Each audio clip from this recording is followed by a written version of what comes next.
Good evening. My name's Chuck Iovan, and I'll be presiding over this evening's meeting of the Malden Planning Board, March 9th, 2022. First thing we're going to do is I've got some administrative things, and then we will get underway. So,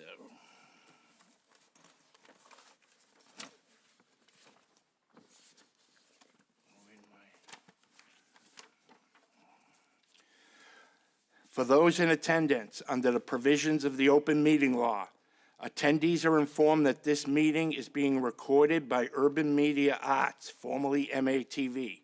I have not been notified that any other video or audio recording of this meeting will occur. Next thing we're going to do is our roll call.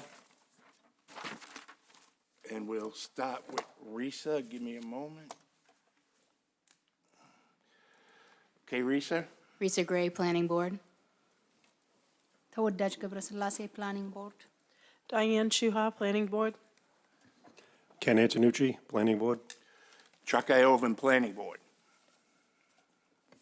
Michelle Romero, City Planner. Eric McCush, Planning Board. Pat Hayes, Planning Board. Eric Henry, Planning Board. Henry Susi, Planning Board. Thank you very much. The first item that is on the agenda this evening is 333, 435 Eastern Avenue. It turns out that this petition is being withdrawn and no public hearing will be held. We initially thought that a public hearing was needed to extend the permit. However, that is inaccurate. And so what we need now is a motion to withdraw without prejudice. Ken Antonucci. Mr. Chairman, I'd like to make a motion to withdraw without prejudice. Is there a second for Ken's motion? Eric Henry. Mr. Chair, I'd like to second that motion. Thank you. So,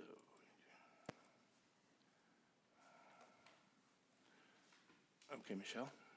So a yes vote is to allow the petition to be withdrawn without prejudice. Ken Antonucci? Yes. Diane Shuha? Yes. Tawadej Gebrselassie? Yes. Risa Gray? Yes. Pat Hayes? Yes. Oh, hold on, slow down. Okay. Eric Henry? Yes. Eric McCush? Yes. Henry Susi? Yes. Chuck Iovan? Yes, that item has been withdrawn without prejudice. Second item is 974 to 1000 Main Street. This is another one where we originally thought the petition had expired during COVID when it hadn't. And what we need to do with this is a motion to allow it to withdraw without prejudice. Ken Antonucci. Mr. Chairman, I'd like to make a motion to withdraw without prejudice the petition for 974 to 1000 Main Street. Thank you. Eric Henry. Yes, Mr. Chair, I can second that motion. Very good. Ken's made a motion. Eric seconded it.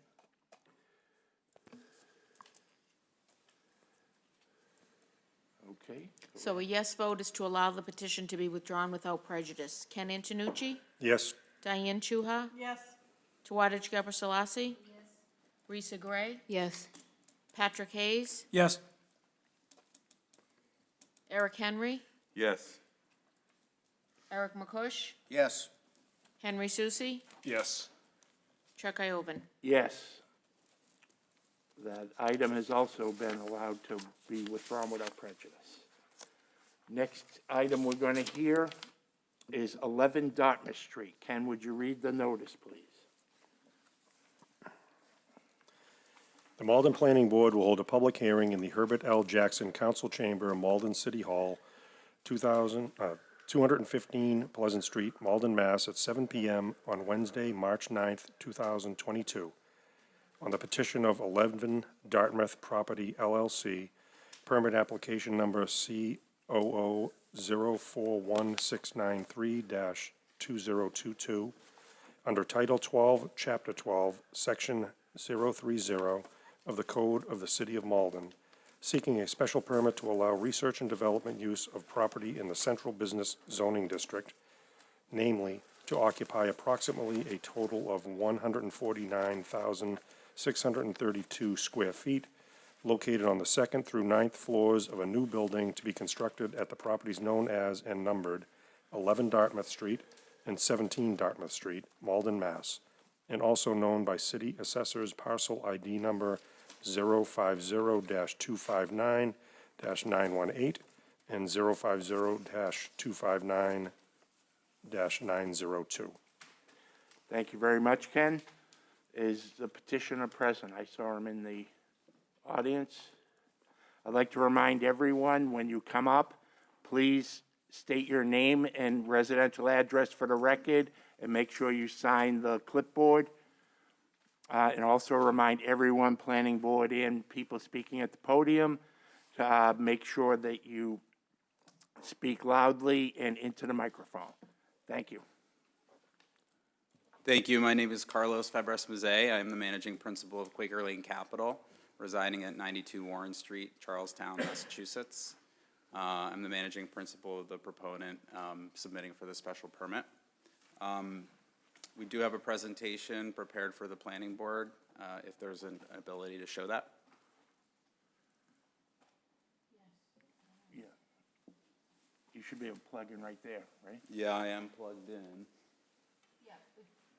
Give me a minute. I was not aware that you were doing that, so hold on 1 minute and we'll get it set up.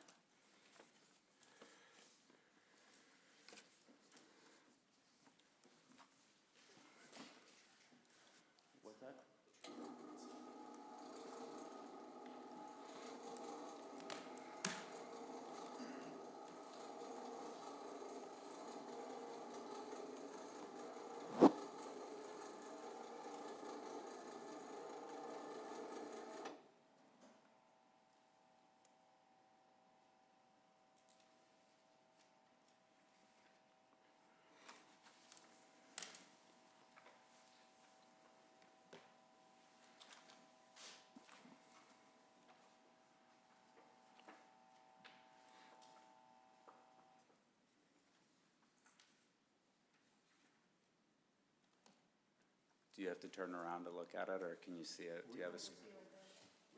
Can you see it? Well, it was up, but. There we go.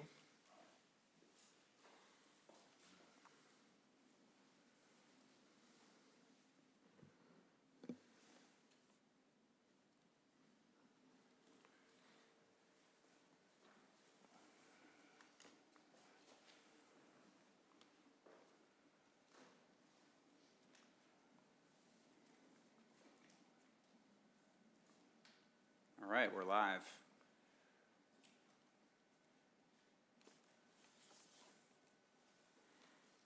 Ready? Yes. Great. Well, good evening, Planning Board and Michelle. Thank you very much for giving us the opportunity to walk through our presentation for our request to get research and development special use permit approved for 11 Dartmouth Street. This project is seeking a special use permit to allow for research and development. As I think we are all aware, the greater Boston market is evolving rapidly, and the ability to conduct research and development on site for a variety of tenants and a variety of uses has become more important in today's world and critical to commercial success. And we'll spend some time talking about why that's relevant for this project and for Malden. From our team, we have members of our team from Quaker Lane Capital. We are a certified minority business enterprise in the Commonwealth, and we brought our architect from Gensler, our consultants from BR&A, Howard Stein Hudson, and Code Red to be able to answer any specific questions as it relates to research and development at this particular location. As a brief update to the current state of the project, our team continues to grow and evolve. We have engaged and hired the very best consultants in the marketplace to advise us on the construction of what we believe will be the most exciting commercial project in Malden since J. Malden Center, which we're standing in today, was completed just a couple years ago. As it relates to the permitting status, we did receive the special permit allowing for the additional height approximately a year ago, and that special permit does allow for research and development use with the special permit that would be granted by this planning board this evening. As far as construction is concerned, we have received a demolition permit to take down the existing building at 7-11 Dartmouth Street, and we have completed our environmental site assessment. As far as design status, we've done a set of comprehensive design and density studies. Concept design is now complete, and we have begun schematic design. Engineering studies from a variety of consultants have been completed, including traffic, geotech, civil, and survey. And we have accommodated the parking spaces required by the special permit on site, and we are able to continue providing those parking spaces at or more than the number of spaces designated for this particular location. To date, we've spent $14 million in Malden on the 21 Pleasant and the Dartmouth properties. We've already conducted extensive improvements to 21 Pleasant, and we're engaged with a number of tenants to occupy that building. We anticipate that building will be fully occupied by the middle of this year. We've also made a significant amount of investment in design and development for 11 Dartmouth, with the idea of ideally starting construction at some point this year. This is our anticipated construction timeline. As you can see, we're about halfway through with the goal of starting construction in the back half of this year. That would entail approximately 2 years of construction period, which would get us complete in late 2024 for targeted occupancy. As part of our special permit submission last year and through an engagement with the community and an extensive community engagement process, we have committed to a number of off-site contributions, including a significant investment in the Affordable Housing Trust, a long-term commitment to the bicycle sharing program, a number of streetscape improvements, including sidewalks, traffic signals, repaving streets and crosswalks.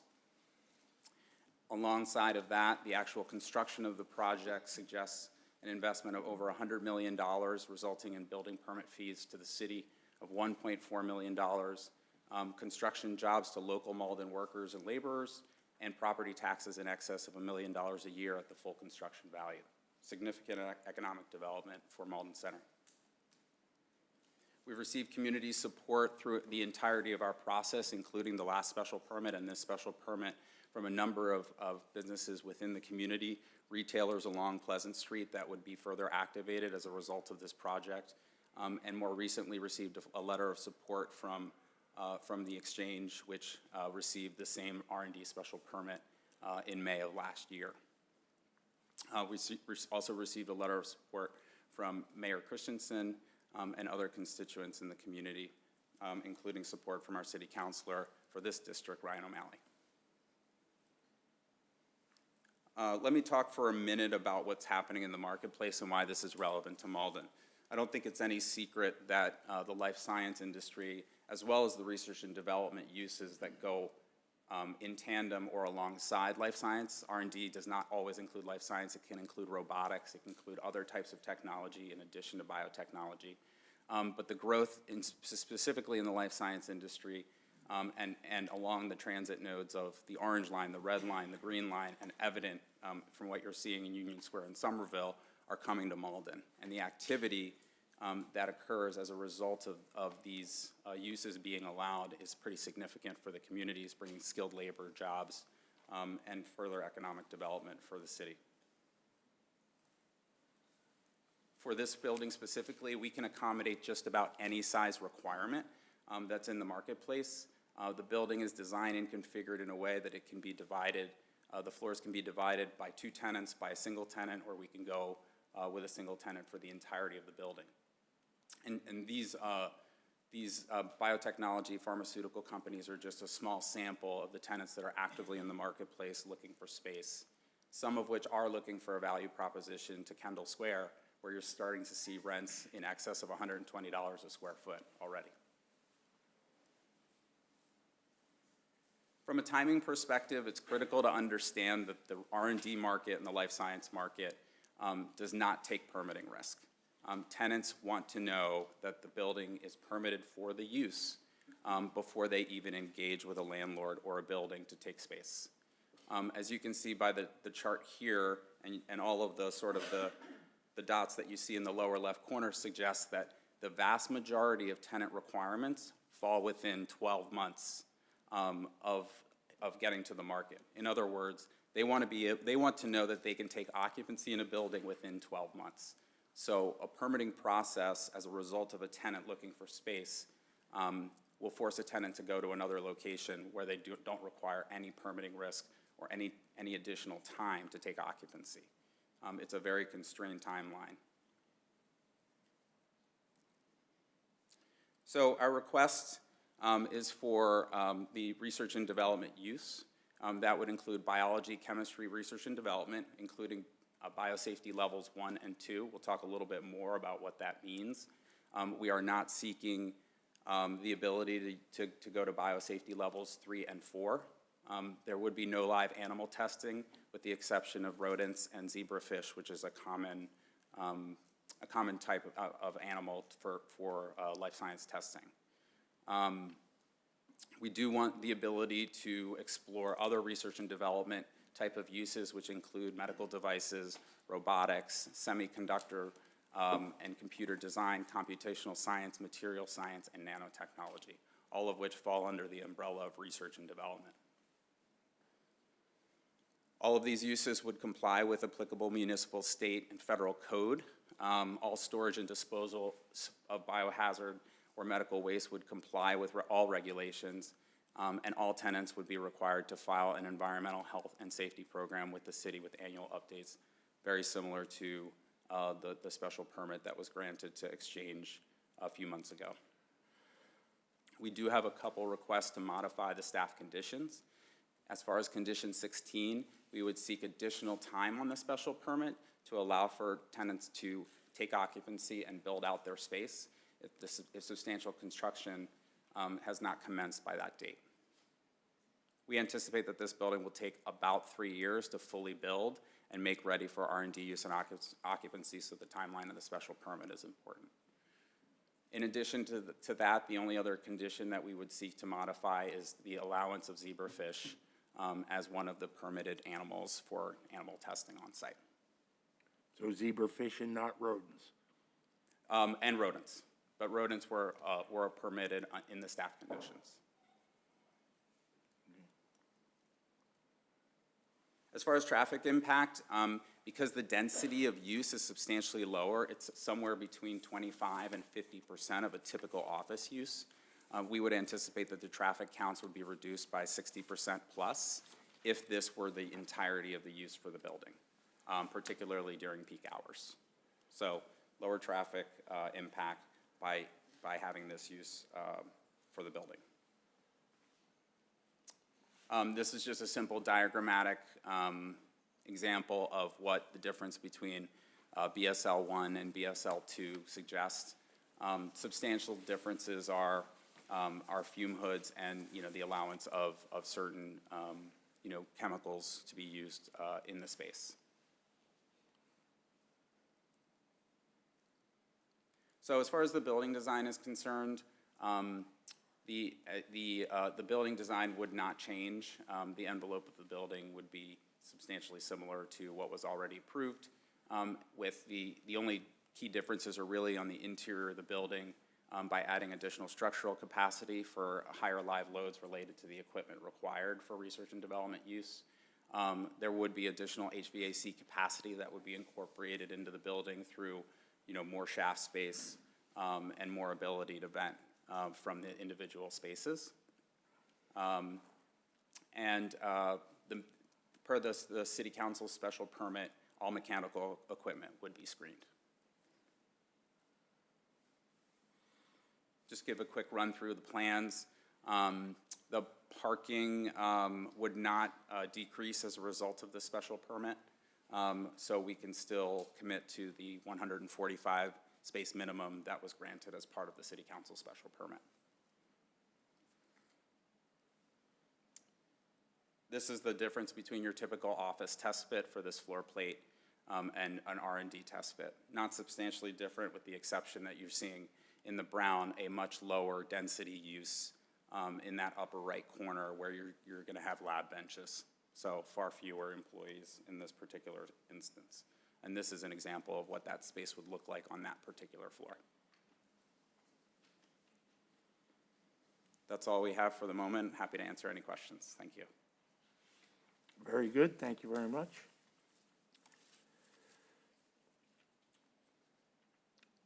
Have you started talking to any potential tenants? We have. Are you able to share who any of those are? We're unable to share the names of the tenants at this time, but all of the tenants that we're speaking to are tenants that are currently residing in Cambridge, Somerville, Charlestown, Boston. So these are tenants that are looking to either expand or they're looking for the value proposition that would come from exiting the Boston or Cambridge market and coming to Malden, where there would be a substantial savings on their occupancy costs. Would Malden be expected to be a satellite office, or do you have whole organizations moving or showing interest in moving? It's a little bit of both. You know, I think there's, you know, I'll give one example. There's one particular tenant that has a very substantial presence in East Cambridge. This particular tenant incubates young life science companies, and they have a specific sort of set of economic constraints, and they probably can't afford to expand in Cambridge. Even if they wanted to expand in Cambridge, there's no space available. Most of the space in Cambridge is starting to get occupied by predominantly large pharmaceutical companies that have the financial wherewithal to be there. So, you know, there's two real acute issues in the life science space in Boston. One of them is obviously cost. The other is supply. So the ability to deliver supply quickly and without permitting risk is a key competitive advantage for attracting these tenants. And without knowing all of the particulars, we have heard through the marketplace that you granted an R&D special permit for exchange in May, and it's now March, and there's already a good amount of activity happening around that building right now. So I think that's a good example of how quickly the market can hone in and focus on a particular project or a particular location once they understand and know that the product's going to be available for them. You brought up Exchange Street several times during your presentation. Yeah. What do you know any specifics on what's happened at Exchange Street? I just know that they got the special permit and they've had good activity since they got that special permit. I think it's public knowledge that they received a new investment from an investor that's not based in Boston. So within a very short period of time, they were able to recapitalize, restructure the deal, and start building real momentum behind these tenants. It's actually pretty exciting after, you know, a fair amount of time not having quite as much activity. So it seems to us, and I think when we initially made the investment in Malden back in 2019, you know, we thought that this would be an exciting and compelling place to make an investment because we thought the growth was going to come this way. And so here we are just about 3 years later, and it's starting to materialize. So I think that's a testament not just to the transit infrastructure that you have here, but I think to the community and to the attractiveness of doing business in the city of Malden. Okay, thank you. Does anyone have any other questions? Michelle, do you have anything? Ken Antonucci.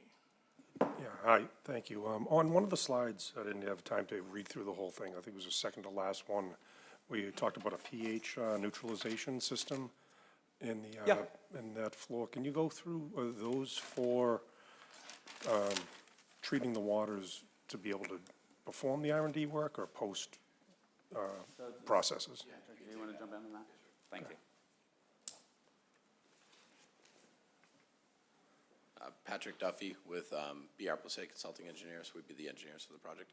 So the pH neutralization system is a plumbing system that in the labs you get sinks, and so in the sinks, part of MWRA permitting or part of the municipal Malden permitting would be to put in basically a buffer tank that collects the water that comes out of the labs, and it measures the pH of that water, so that if they're within any of the labs, the best practices and OSHA standards are not to pour chemicals down the drain. So that is not part of the common practices. So there's no expectation that chemicals will be actively poured down a drain in any of these buildings. Those are collected and, dealt with accordingly.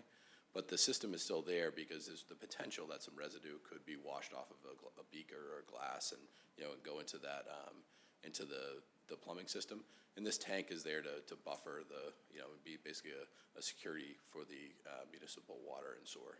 Okay. Whether it's the sewer system, not the water supply, the sewer system, just to be clear. Okay, so it is, There's a non-potable, from the water supply side, there's a non-potable water system, so that any lab water has backflow flow preventers, is protected, per the plumbing code, in a very specific way for these laboratories, and that's typical, throughout the Commonwealth. okay, so it's all for wastewater. Actually, I don't know if, Yeah. I think it's a slide prior to this. Okay, yeah, If you could, right there. and what else? So the same thing with the, so you've got chemical storage and then the RO system for the water purification, is that to Yeah, support your so processes? reverse osmosis in RODI systems is essentially purified water. So they run those systems through filters. Again, there's protections, backflow preventers that are required by the plumbing code that would be protecting this, municipal water supply from anything that's within the building. Okay, so again, this is for wastewater treatment. The RDI system is a clean water. It's basically, it's cleaner water than you would have, in the municipal system. You're essentially extracting any minerals from that water. So Okay. that's water that's actually used in the laboratories. Right, so you're additionally purifying the water for the processes you're gonna deal with inside the building. Okay. Exactly. So so the pH neutralization is for the wastewater and the RO is for the processing. Okay. That's correct, yeah. That's right. I don't know if you can talk to you mentioned increased structural loading, either increased structural loads or additional Well, structural Mr. Duffy, before you step away, Mr. Duffy, can you give us who you work with and what your residential address is? Sure, it's BR+A Consulting Engineers in 175 Shaw Road in Brookline, Massachusetts. Thank you very much. Could you sign in too, please? Sure.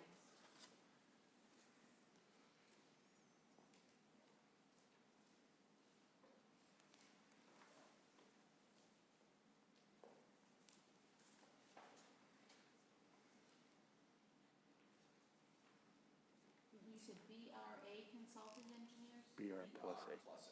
Okay, and where's that company? It's at 10 Guest Street in Boston, Massachusetts.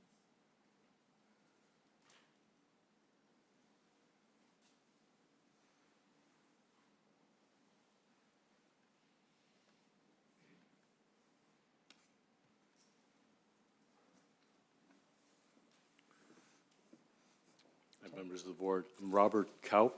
I'm a project manager with Gensler. We are the architects for the project in Boston.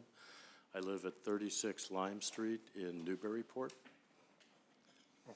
So you had a question? Yeah, so my question was, it was mentioned about you need to do some additional structural supports due to the higher flow loading with the R&D tenants. What is I don't recall, is the building, as far as the structural design, is it cast in place? Is it steel columns? This is, so there's below-grade construction, which is concrete Right. construction. There are lateral forces that need to be resisted in the building, so there are shear walls that will be part of the building core. Those are likely to be concrete or steel braced frames. Right now, we're looking at concrete. And the balance of the typical floor framing is steel framing. Steel framing? Yep. Okay, so it would require either beefing up the framing itself? Yeah, I or mean, it would be designed to. Not adding more columns that are Yeah. going to get in the way of the floor plans? Yes. Okay. Both from a loading standpoint and fire separation standpoint, all of that would be built into the basic superstructure building. All right, thank you. Thank you. Okay, does anyone else have any other questions? Okay.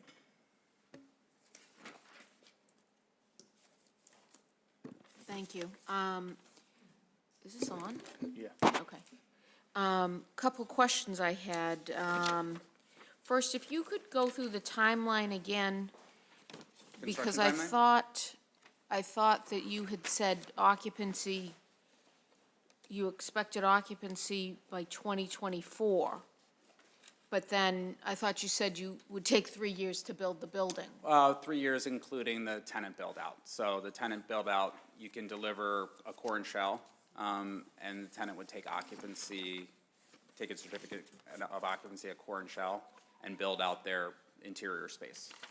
And Okay, so so, that can take anywhere from 6 to 12 months, depending on the extent of the build-out. okay, so when do you expect to start constructing the building? Our goal is to start construction by the end of the third quarter. Of this year? Yes. Okay. And it would all be reliant, obviously, on getting, the construction loan and the debt financing.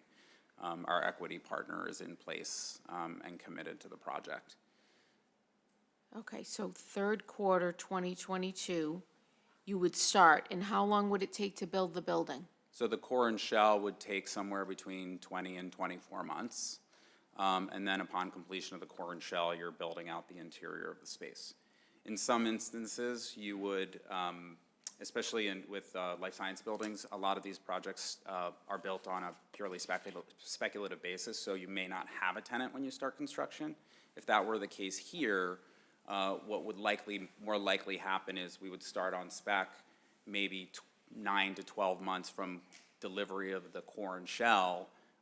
You would start to execute leases and sign those tenants up. They would mobilize their construction folks to build out the interiors of the space. So depending on how many tenants and how staggered the occupancy is, you could be building out the building from core and shell to full completion and occupancy. It could take you, I would say optimistically, it could take you an additional year. If leasing is slow, it could take another 18, another 6 to 12 months after that. So just being conservative, it's 3 to 4 years before you're fully built out, fully occupied, top to bottom, and operating. Okay. But the core and shell itself and what we're pegging here as targeted occupancy is based on the completion of that core and shell. Okay, so you expect to pull a building permit this year, That's the goal. 2022? Okay, Yes. because your special permit with the council expires April 5th, 2023. We understand, yes. Okay, so you would need to be already under construction by that date. But you had asked about needing further time, so what could you repeat that again, what you were saying you would need further time? So if you're going to be building under the special permit, so you'll have pulled a building permit and you'll be in substantial construction by 2023. Right. That part you think you're okay with?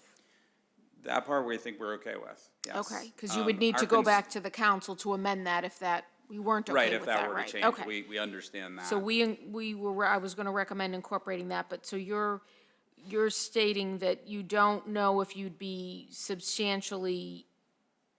in substantial use by 2024. Is that the question or the concern? Yeah, so I think our interpretation of the condition was essentially, okay, what if we have half the building leased and occupied, and half the building were not, the tenant had not committed or was prepared to build out the space, and the R&D special use permit would expire, and therefore we would have to come back and get an amendment or an extension of that special permit to build out additional space when we've already begun. So maybe we're slightly misinterpreting the condition, but we wanted to be certain that the planning board understood that it's very possible that if we build the building on spec, that it would take maybe an additional year or two before every single tenant has built out their space and taken occupancy.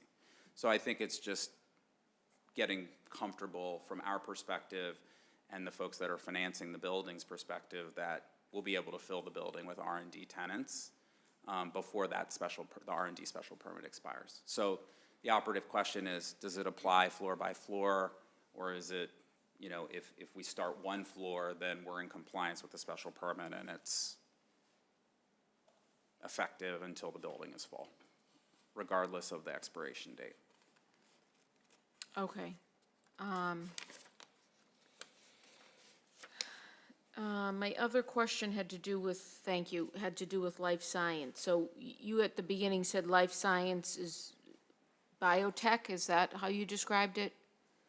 Yeah, so biotechnology is one subsector of what you would characterize as the life science sector, Okay, right? so So life science could include, it could include biotechnology, which is sort of what we all think to happen in East Cambridge, right? You're manipulating genes and genomes. But there's also cell and gene therapy, which is the fastest growing subsegment of biotechnology. And that's sort of in the same category, but the science itself is very different because you're actually manipulating cells. You're taking cells out of a human body. You're manipulating those cells to treat them, to cure whatever, diabetes, cancer, whatever the case may be, and then you're replacing those cells back in the body. That's a different type of science. Right, no, I guess my question, I'm sorry to get you going on that chain. You said not all life science is R&D, not all R&D is life science, Right. but all, so you understand this is a permit for research and development. Yes, And that's the right. definition is very specific as to what that includes. It can include life science and biotech. You didn't apply for light manufacturing, and I heard you mention some robotics. Light manufacturing is a different use category. That wasn't part of the petition. Yeah, Now, understood. 200 Exchange did apply for it. You were referring to that a couple times. So you do understand the difference, right? And in terms of the tenants, some of the tenants you mentioned, the robotics and that stuff, you think that will still fall in under the R&D definition, as far as you know? Yeah, that's our understanding. So it's not to suggest that you're necessarily mass manufacturing, robots. I think there are tenants in the marketplace that do research on things like prosthetics, right? That's not, maybe the planning board or the city would characterize that as light manufacturing. We would characterize that as research and development. If you're doing research on prosthetics, you probably have some kind of lab where, people are working and researching the technology that goes into building these things and the software, right? That by our definition is research and development and not a traditional office use. So I think part of the ask here is to clarify the definition and ensure that research and development, just while we're, I think the large percentage of demand and the marketability of the building is more oriented toward life science and biotechnology, that's not the only research and development use that we would look to be capable of doing in this particular building. Okay, thank you. And then my final question at this point has to do with parking. The plans show 161 parking spaces. And I believe that is the same plan that you showed to the city council. Yep. But when the condition was recommended that be the requirement, you said it requested it be reduced to 145. So 145 was what's- the condition in the city council Yes, special why permit. is that? Why do the plans show 161, but you are thinking you're gonna do 145? Yeah, I think it allows for some flexibility in the ultimate execution of the project, right? So in some cases, a tenant might want more ability to park vans, or maybe a tenant has more handicap employees, right? So we intentionally requested the minimum parking spaces to be 145, to allow for some flexibility in the ultimate design of the parking garage. But you're correct, the current plans suggest 161 parking spaces. Okay, and then I just had actually do have one other question now at this time. You did state as part of your presentation that the research and development traffic generation is lower than the offices? At peak hours. Right. But when you look at the overall traffic generated, you're projected to generate more traffic than the Yeah, I'll office let, occupancy. So I was just Carrie curious if you could just not get into, just if you could just explain briefly what these adjustments are and why is that? Because it seems that the rate is so much lower, but yet you're still projecting more traffic. Yeah. Thanks. Carrie, please. Good evening, everyone. Carrie Pike with Howard Stein Hudson, located 11 Beacon Street in Boston. I'm the traffic engineer for the project. And so just to go over the numbers a little bit, as Michelle asked. So research and development on a daily basis generates a little bit more than a typical office building does. But during the peak hours, it generates less. And the reason for that is that typically an R&D space doesn't necessarily keep your typical 9 to 5, even 10 to 6. There may be odd hours where folks need to go into a lab because a process that they're working on concludes and they have to go at 11 p.m. or 2 a.m., whatever that process, to keep the research going. So the hours tend to be a little more sporadic, which is why you have less impact in the peak hour, but it does tend to generate a little bit more on the overall. The number on the daily basis isn't hugely different than the office, but it is a little bit higher. Thank you. You're welcome.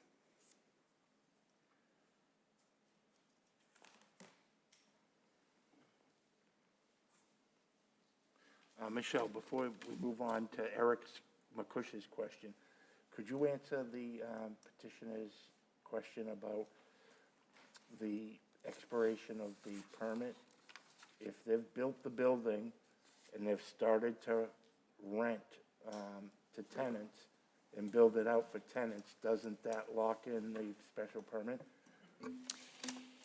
Well, this was phrased a little differently. Typically, the condition, the expiration, well, the special permit would expire within 1 year of granting, unless you extend it by special permit. So that's why the suggestion to start is that you do put an extension, otherwise this will automatically expire next year in a year, if substantial use or construction hasn't commenced.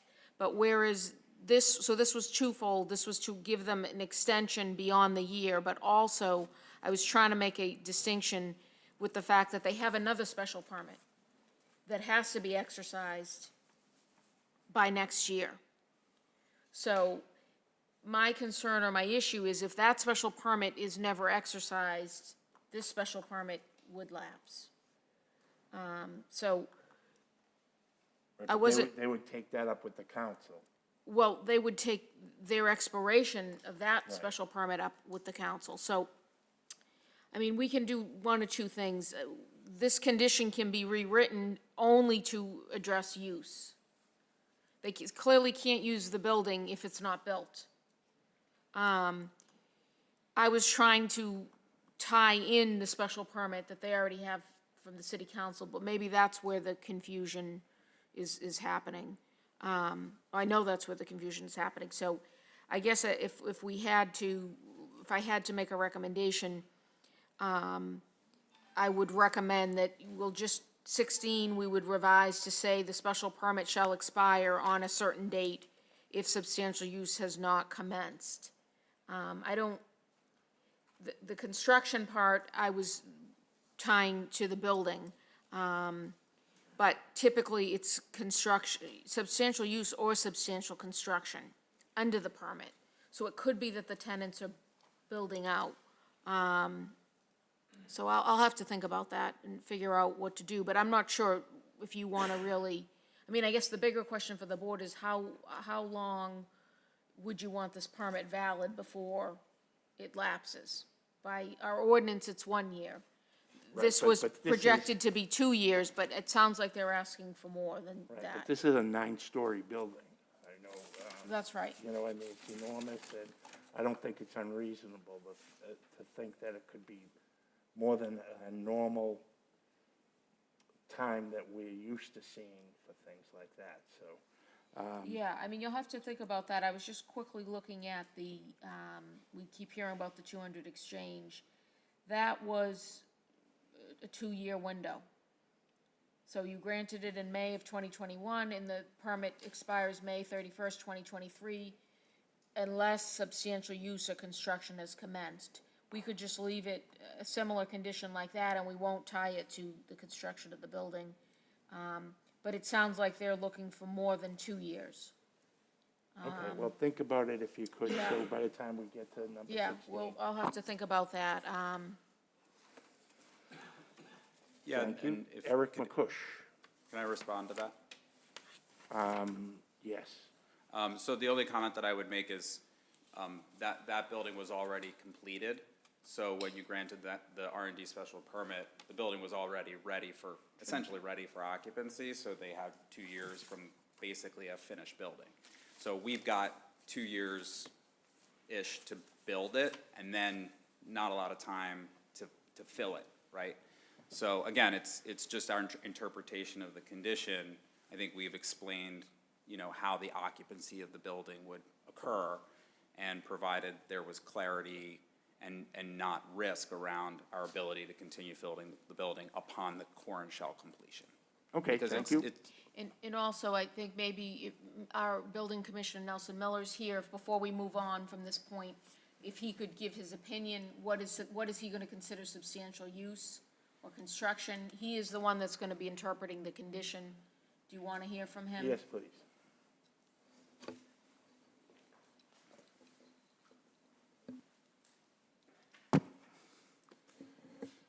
Good evening. Nelson Miller, Building Commissioner, City of Malden. So I think that where we have clearly two separate special permits, one to construct a building and then one to build out the inside of the building.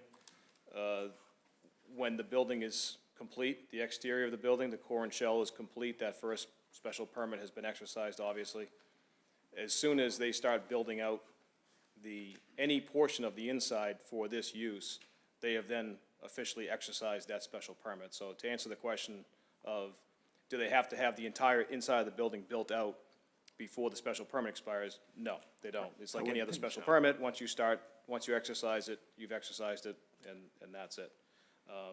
As far as the point of the timing of the two, it does make sense. I'm not sure who made the point, but it does make sense that they have 2 years to build the building itself, the core and shell, so they would need more time on the second special permit, because you can't, as Michelle stated, you can't start the second special permit until the first one's started and basically almost complete.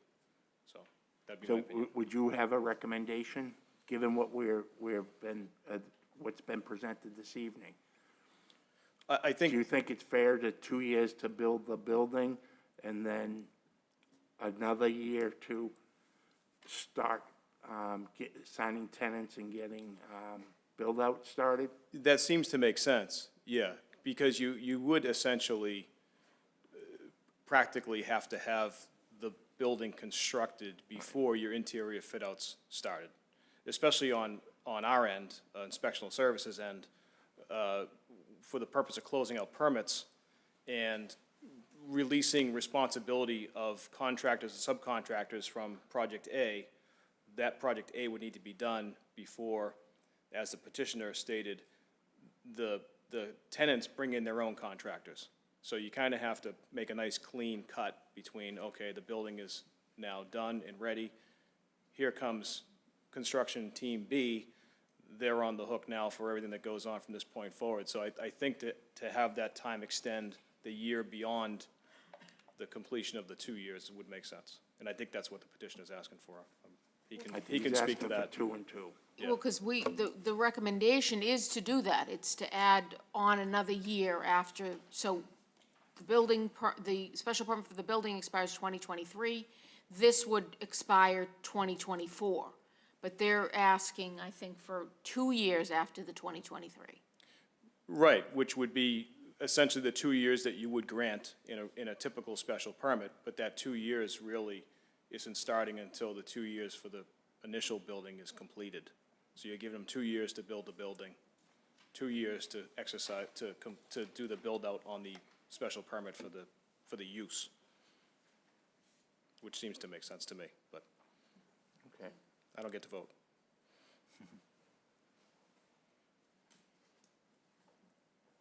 Thank you, sir. All set. Eric McCush, sorry about that. Oh, that's okay. Thank you, Mr. Chair. My question revolves around the fume hoods required for the level 2 research and development. Are those individually vented to, I guess, would be the ceiling, or is there a common vent they would all tie into?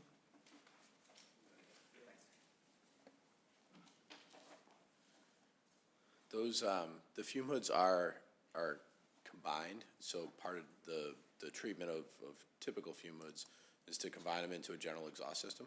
Then those fume hoods are diluted, so it's room air plus fume hood, air, and that air is all vented out of the top of the building, at a safe height. That's part of building these buildings. There are wind studies that are done, so they look at the dispersion and the chemicals that are going out, and do a dispersion analysis to safely exhaust that air, out into and properly dilute it to a point where it's within OSHA standards. So that is all done, and so the best practice is to combine it, and so dilution is a good thing in labs. So separate venting of fume hoods can be done for some special uses and may need to be done for some special uses, but on the vast majority of fume hoods, they're combined, and dilution is a benefit. And there's no chance that fumes from one vent would escape into another vent? No, it's all there's very, there's guidelines that we go by code, that these are all designed to, and the best practices is for the majority of fume hoods is to combine them, and dilution is a good thing. There's a code called the NCZ 9.5 that goes through, all those best practices, as well as NFPA 45, which is a kind of a best practice description of these systems. Okay, thank you. Yep. Michelle? Could somebody speak, please, about the roof and the roof deck, and whether there's a plan or a floor plan, how that's going to be used? The renderings seem to show some different things. We didn't receive a plan for the roof. Yeah, did that plan make it to Michelle this morning? Did we know? Or last night? Okay. So, the design of the roof is identical to what it was before. You can see in this image on the right side is something of a small room or vestibule for the elevator, and then the substantial percentage of the roof is a finished deck. It's used as an amenity space for the tenant or the tenants. And this was a part of our original special permit submission. This has not changed. So the nature of how the roof is used and the square footages of the roof are the same. They haven't changed.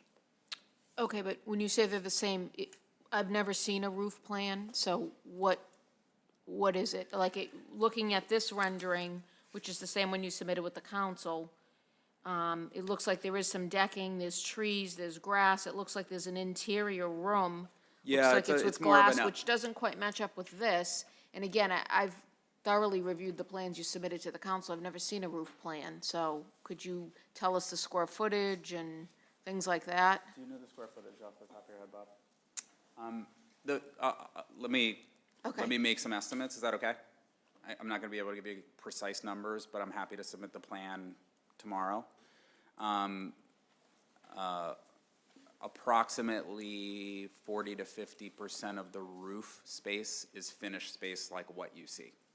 The room that you're talking about is a relatively small room. It's essentially an elevator vestibule. So go up the elevator to the roof.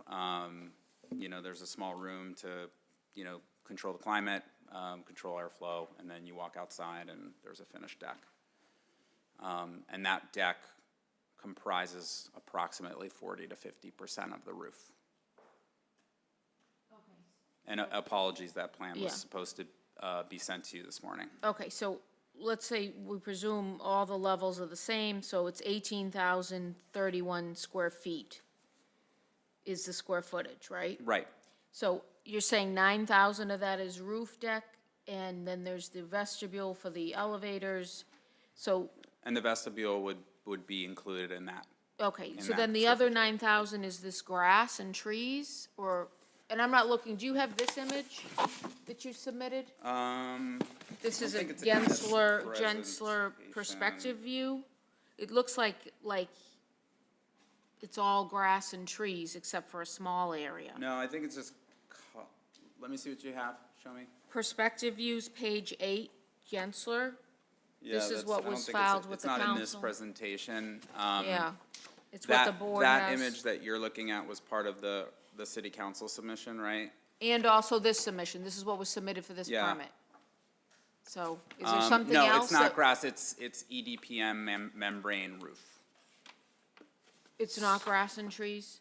No. No, it would,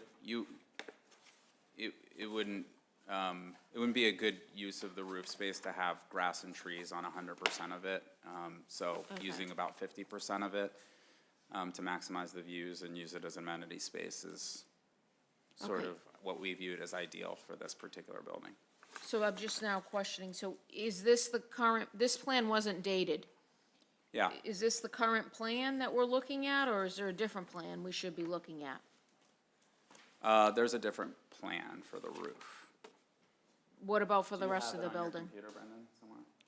What about for the rest of the building? Is this whole package good, or is Yeah. this not? Yes. So it's just that page that's not accurate? Yeah, I think it's an artistic rendering, so it was, Okay, it was colored in that way. I think that the image that I showed you is more, this is representative of what the roof is Okay. gonna look like. The rest of it that you can't see, it's just membrane. and so people don't go on that part No. of it? So, okay, so it looks like from this, the whole thing is like a big open space? Yeah, no. Okay, so That that's was an- different, That was an okay. early, an earlier version of, really intended to show the building from kind of a distance. So, Okay, so you'll get us the roof plan with the landscaping and everything else? yes. Okay, thank you.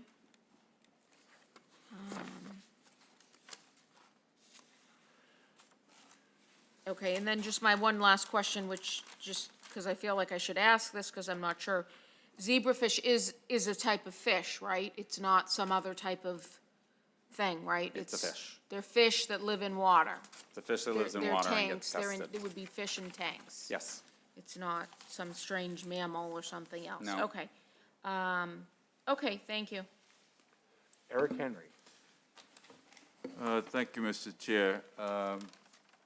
Yeah, that got my attention about the roof there, because I was gonna ask, the rendering gives to questions and potential credit for some really smart leads, designs, and things of this nature, and smart use of water and movement of water. So it kind of leads to, it's not any permeable surface. I mean, so it's not gonna absorb water. How are you gonna move water from this roof? You said it's a membrane and. This roof?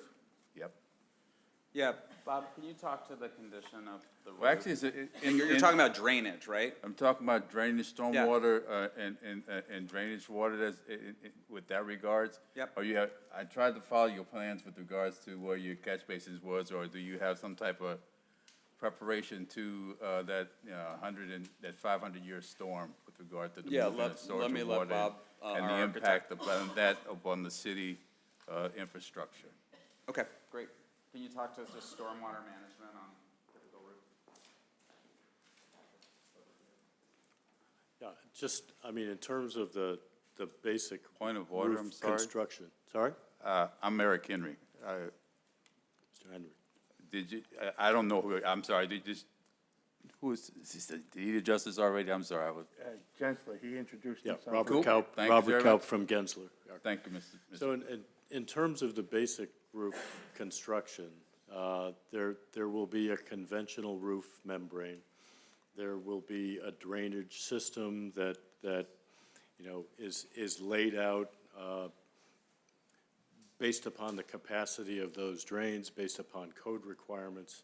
What you see in an image like this, when you see a kind of hard surface, that's likely to be pavers that are either laid on the roof system itself, or they're on pedestals that would allow water through and to be drained off of the conventional roof membrane. So when you have an occupied roof like this, even when you have planters, There's a conventional roof underneath, conventional drainage system that handles all of that stormwater in the way a normal roof would. Is there a design that would have you have the ability to retain stormwater and rainwater on your facility? You can do that in the facility, not necessarily at the roof, but we have the ability to store stormwater and reuse that for other purposes in the building. Yes, we do have that potential. Does this drainage go from the roof directly into the city system, or does it go into some, a holding reservoirs on your property? Down through the building into whatever filtration is required and then into the city system, yes. And if we did make a decision to retain and reuse some of that water, it's likely that that tank would be probably at one of the lower levels in the parking garage. That's a lot of square foot, yeah. It doesn't have to be a lot of square footage, no. And more importantly also is, with the purpose of this conversation, we really shouldn't have to be a lot of constraint upon our resources. Should be, aid us with the stormwater and rainwater. I'm just trying to get the understanding. We would certainly pay attention to capacities and outflow from the building related to the city system, for sure. So can you speak to the 100-year storm with your design? As far as stormwater and rainwater?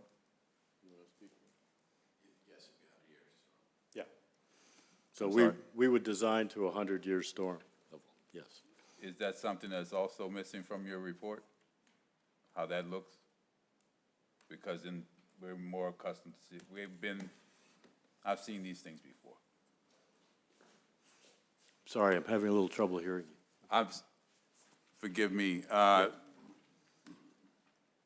Where in your plans does it speak to your preparation for a 100-year stormwater drainwater event? We are in that phase right now. We're in preliminary design. We are looking at all of those systems requirements right now. 100-year storm is the standard that we would be designing to.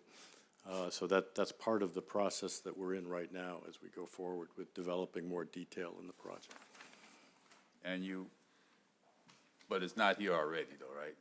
Along with the roofing plan? Not in any level of detail, but it's a requirement that we need to address as we go forward. Okay, so that's okay, thank you. Thank you, Michelle. Thank you, Ken. Thank you. Go ahead, Michelle. Yes, I believe you did submit a stormwater management report dated March 25th, 2020. That was prepared by Howard Stein Hudson. That was part of your submission package to the city council. And the city engineer was going to review that. That was a condition that he needed to review that.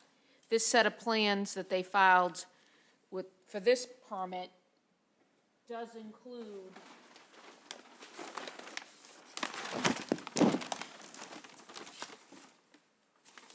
a drainage and utility plan. Right. But there was a stormwater management report submitted. Have you met with the city engineer yet? Have you reviewed any of that? Have you begun that process yet? Or, I know the council left it, sort of open-ended that, it all has to be reviewed by the city engineer. And they have to be determined adequate, and the city engineer can require reasonable modification. Have you met with the city engineer yet? No, typically we would meet with the engineer upon the completion of schematic design, which is currently in process. So we would not seek a building permit or start construction until schematic design development, and construction documents were complete. We would anticipate meeting with the engineer upon the completion of schematics. As Bob mentioned, these details are typically ironed out in schematic design. So there's still some work to be done there, and we would go through that process and through the channels. Everything that we're doing here is in excess of what would be typically required for a building like this. It will be a LEED certified building. It will be in excess of the requirements as far as sustainability, water treatment, all of the above. We We're very clear about that in our city council presentation. We've been consistent in that theme and how we've marketed and positioned the building. We are trying to deliver the best commercial building Malden has ever seen. Thank you. Could you showing us the roof plan now? This that is what the you current have? working plan of the roof, yes. Okay. I can't read it from here. Can you just describe what the different areas are? Yeah, Please. you can see the roof terrace. It's not perfectly represented here. The roof terrace would actually be larger than this. So that's the grid? Yes, the Okay. green grid. The terrace is actually larger than that, and it wraps around to the lower part of the plan there. So this isn't totally accurate. And then there's an enclosed penthouse, an open roof, and then the cooling equipment if there would be research and development uses here. Okay, so the enclosed penthouse is, nobody goes in there, that's mechanicals? No, the elevator vestibule Okay. that I was describing isn't represented here. But the penthouse is where the mechanicals and things are? Yes. So that's not a public area? Correct. Okay, so the public area is the, It's really the terrace. You're exiting those, terrace, you're okay. exiting those elevators and you're walking out into that open space. The terrace would actually be larger than what's represented here. okay. And you'll put the square footage on this, et cetera, and the rest of that? Of course. Thank you.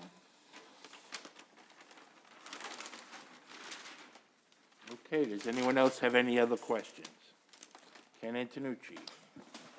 Yeah, just going back to Mr. Henry's questions on the stormwater capture on the roof.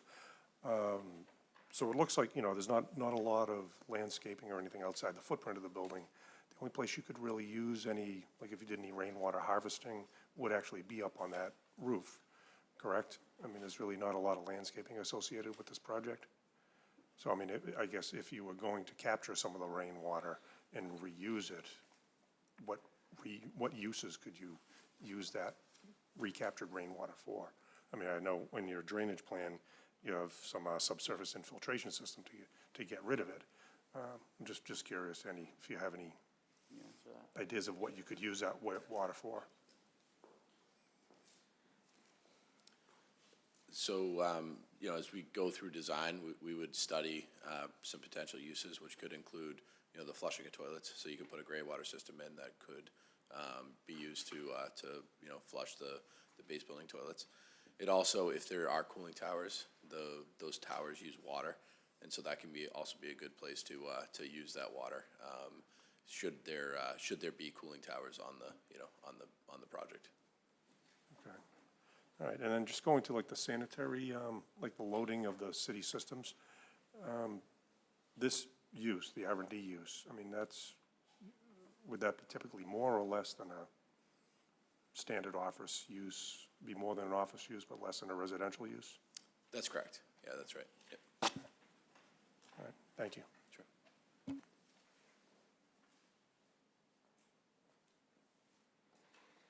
Okay, does anyone else have any other questions for the petitioner?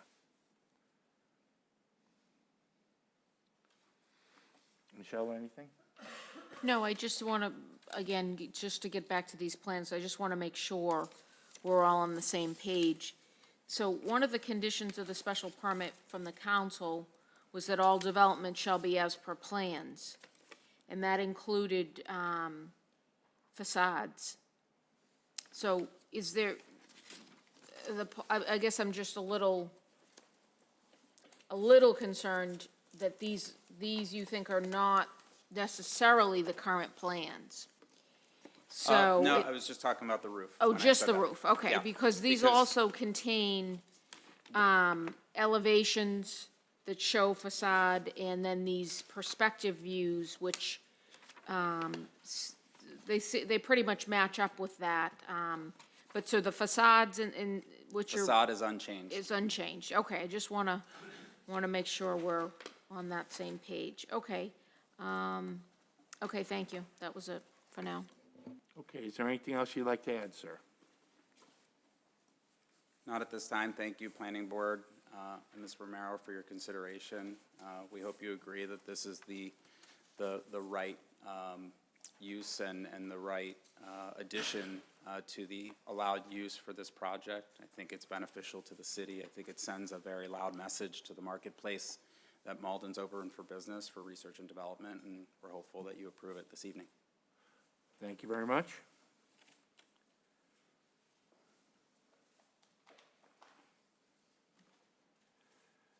Is there anyone that would like to speak in favor of this petition?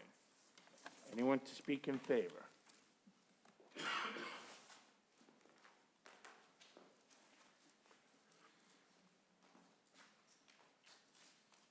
No one in favor. Michelle, do you have anything to read in favor?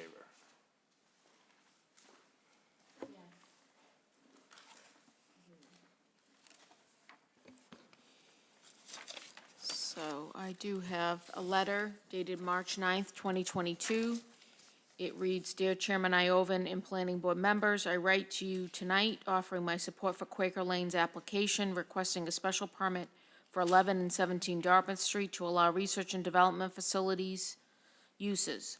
These uses are consistent with our efforts to position Malden as a desirable home for life science and R&D companies in the greater Boston area. As you know, the city has been positioning itself as an attractive destination for companies involved in life sciences and R&D. Between the changes to our R&D zoning and the platinum designation from Mass Bio, we have been piecing together the key elements that influence the decisions on where these companies relocate. Of all the efforts, though, the most important has proven to be the Planning Board's decision last year to grant a similar special permit to Berkeley Investments at 200 Exchange Street.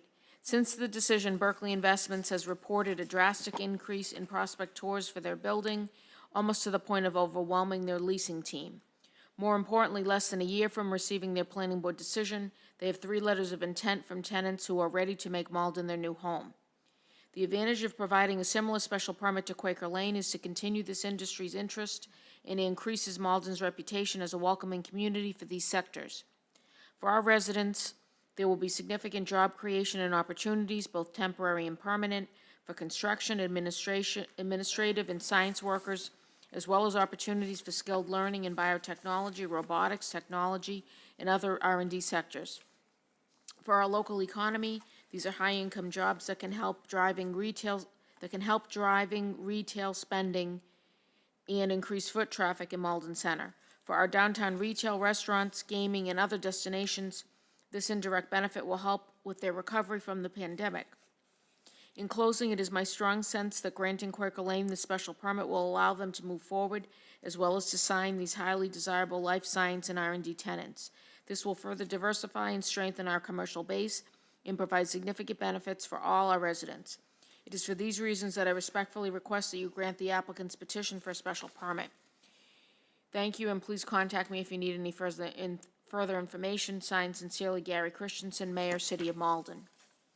That's dated March 9th, 2022. I also have an email dated March 9th, 2022. It was received this morning. It reads, Honorable Members of Malden Planning Board, I write in favor of the petition for a research and development special permit at 11 and 17 Dartmouth Street. This project has the potential to bring hundreds of quality construction, office, and biotech jobs to the heart of Malden Center. The Malden City Council unanimously voted to approve the base special permit for this 100% commercial project, a Class A steel office building. When the project was approved, we intentionally carved out an exemption for an expedited approval process for an R&D special permit. Instead of the petitioner having to come back to the City Council for approval, we set it so the decision to modify the special permit to allow R&D could be made by the Planning Board. Vacant lab space is very limited in the greater Boston area. Projects like the one before you tonight in Exchange 200 are helping bring back Malden's local economy and put us on solid footing to compete for world-class biotech companies. High-quality projects like this help attract more positive job-creating projects that will finally bring our central business district to life. We are also well on our way to achieving the City Council's goal of creating 2,500 new jobs by 2025. In closing, I respectfully ask that the Planning Board approve this petition for an R&D special permit and help move Malden forward. Sincerely, signed Ryan O'Malley, Councilor, Ward 4, City of Malden. And we also received an email this evening So it's dated March 9th, 2022. It reads, "Dear members of Malden Planning Board, I am writing in favor of approving a special permit for research and development at 11 and 17 Dartmouth Street. Granting this permit will allow Malden to become competitive with other locations and become a destination for innovation economy.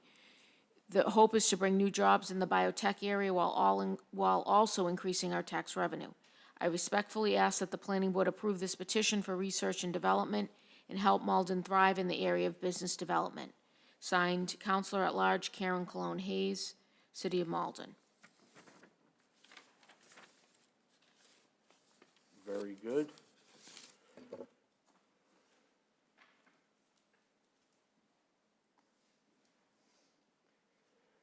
Okay, last call, is there anyone else that would like to speak in favor? Seeing and hearing none, declare that part of the hearing closed. Is there anyone that would like to speak in opposition? Anyone to speak in opposition to this petition? Michelle, do you have anything to read in opposition? No.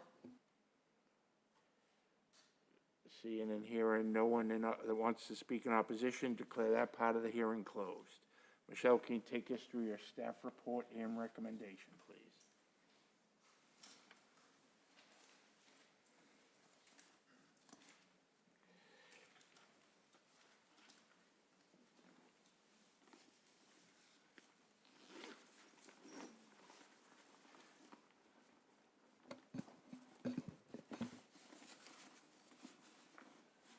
For the record, this will be entered into the record of this public hearing. This is the planning report and recommendation dated March 9th, 2022. It's regarding 11 Dartmouth Street and 17 Dartmouth Street. This will be incorporated by reference into the record of the public hearing. The subject property well, we're referring to it collectively as a subject property. It does consist of two separate parcels that are held in common ownership. One is 11 Dartmouth Street and one is 17 Dartmouth Street. As we've heard, the subject property is the subject of a special permit granted by the City Council on April 6, 2021 in case 151-21. You've all received a copy of that special permit. That was to allow a structure more than 6 stories, specifically a 9-story office building. That permit, as we mentioned, will expire 2 years from the date of granting, so April 6, 2023, if substantial construction or substantial use is not commenced, per condition 15 of that special permit. I will note that the board, a couple of you had asked me if we had heard this case before. You have not heard this petition. This is a petition for a special permit for research and development. What you did review previously was the special permit petition for the 9-story office building. So on December 9th, 2020, the board made an advisory recommendation to the City Council regarding that special permit that was granted in case 151-21. So this is a different case in a different matter. That, you just made an advisory recommendation. This, you will make an actual decision regarding a special permit on. Petitioner, as you heard, is the property owner. We've heard about the specifics. I won't read those.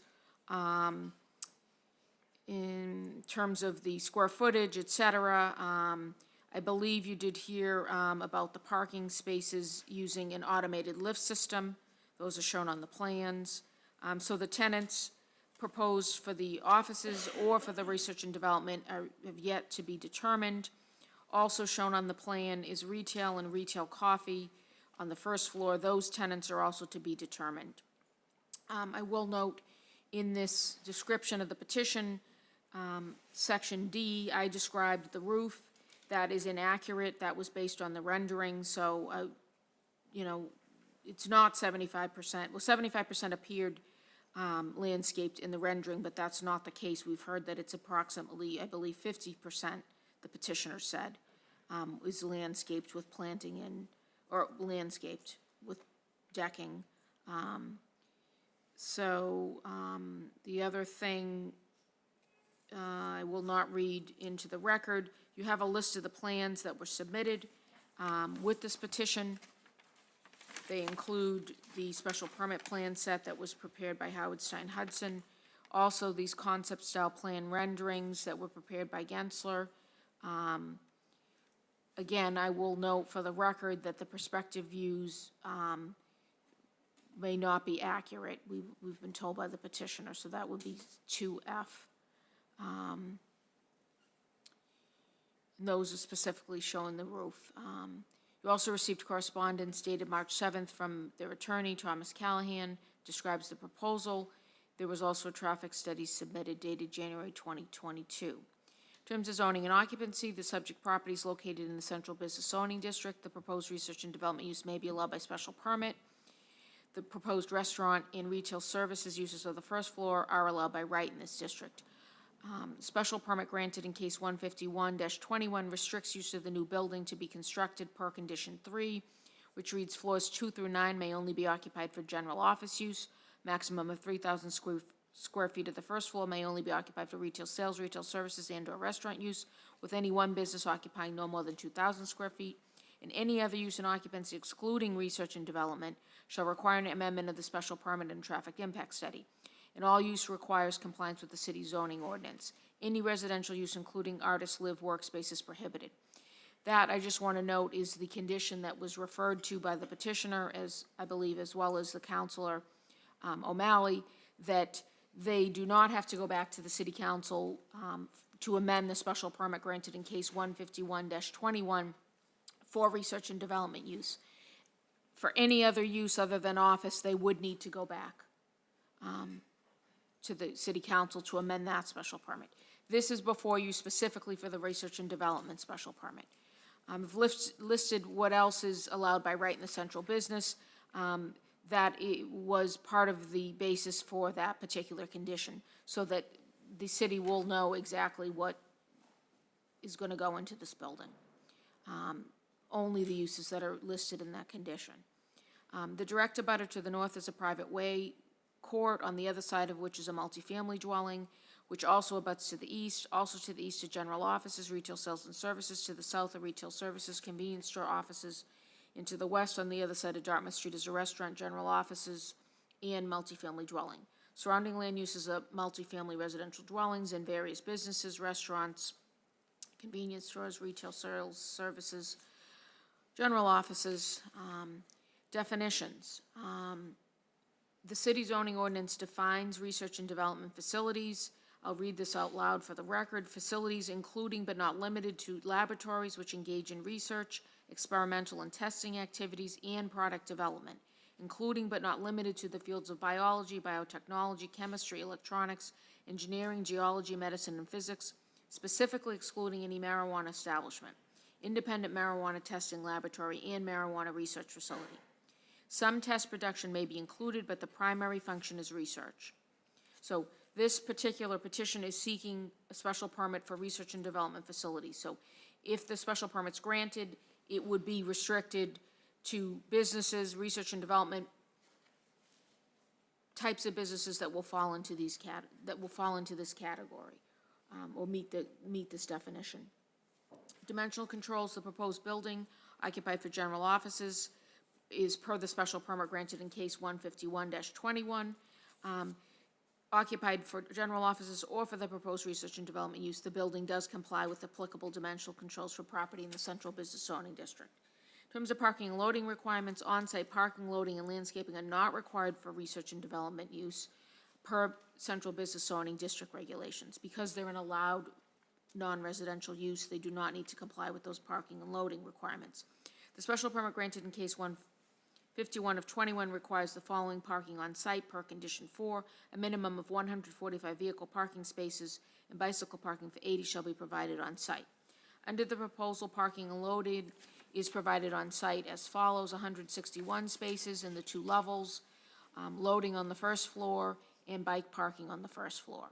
So again, even though those plans are showing that, if you move forward and grant a special permit, I'm recommending a condition that is the same as the condition the city council put in, which is that a minimum of 145 parking spaces are required. In terms of traffic impact, the special permit granted in case 151-21 requires the following traffic and safety mitigation on-site and in the project area. This was recommended by the city peer reviewer, and this is in condition 11 of that special permit. Regarding intersections: 1, to modify signal timings at the intersections of Main, Ferry Street, and Salem Street. 2, at the intersection of Main and Center Street.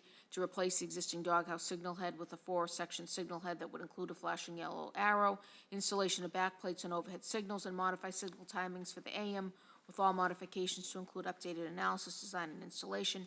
And 3, to install pedestrian tactile warning panels at each crosswalk at the intersection of Main Street and Florence Street. Also, mitigation is regarding sidewalks, to install new sidewalks abutting the project site on both sides of Dartmouth Street from Pleasant Street to Garnet Road. Regarding crosswalks, to restripe existing crosswalks with thermoplastic ladder pattern at the intersections of Pleasant Street, Dartmouth Street, Middlesex Street, and Garnet Road. And finally, transportation demand management measures to implement all the measures that were proposed, which is a transportation coordinator, a tenant orientation packets, bike system, bicycle storage, unbundled parking, rideshare information, internal ride matching, guaranteed ride home, and transit screen. Traffic, we talked about the traffic trip generation rates. I won't get into that. So everything that is being required by the city council permit, I'm also going to recommend be required under this special permit. In terms of water sewer for traffic impact mitigation. In terms of water, sewer, and drainage, as I mentioned before, the special permit granted in case 151 of 21 requires review by the city engineer of the stormwater management report and drainage and utility plan submitted with that petition, which I believe is the same plan that we have submitted with this petition. And the city engineer will determine whether water, sewer, and drainage systems are adequate. In terms of demolition, this proposal does require demolition of the existing building at 11 Dartmouth Street.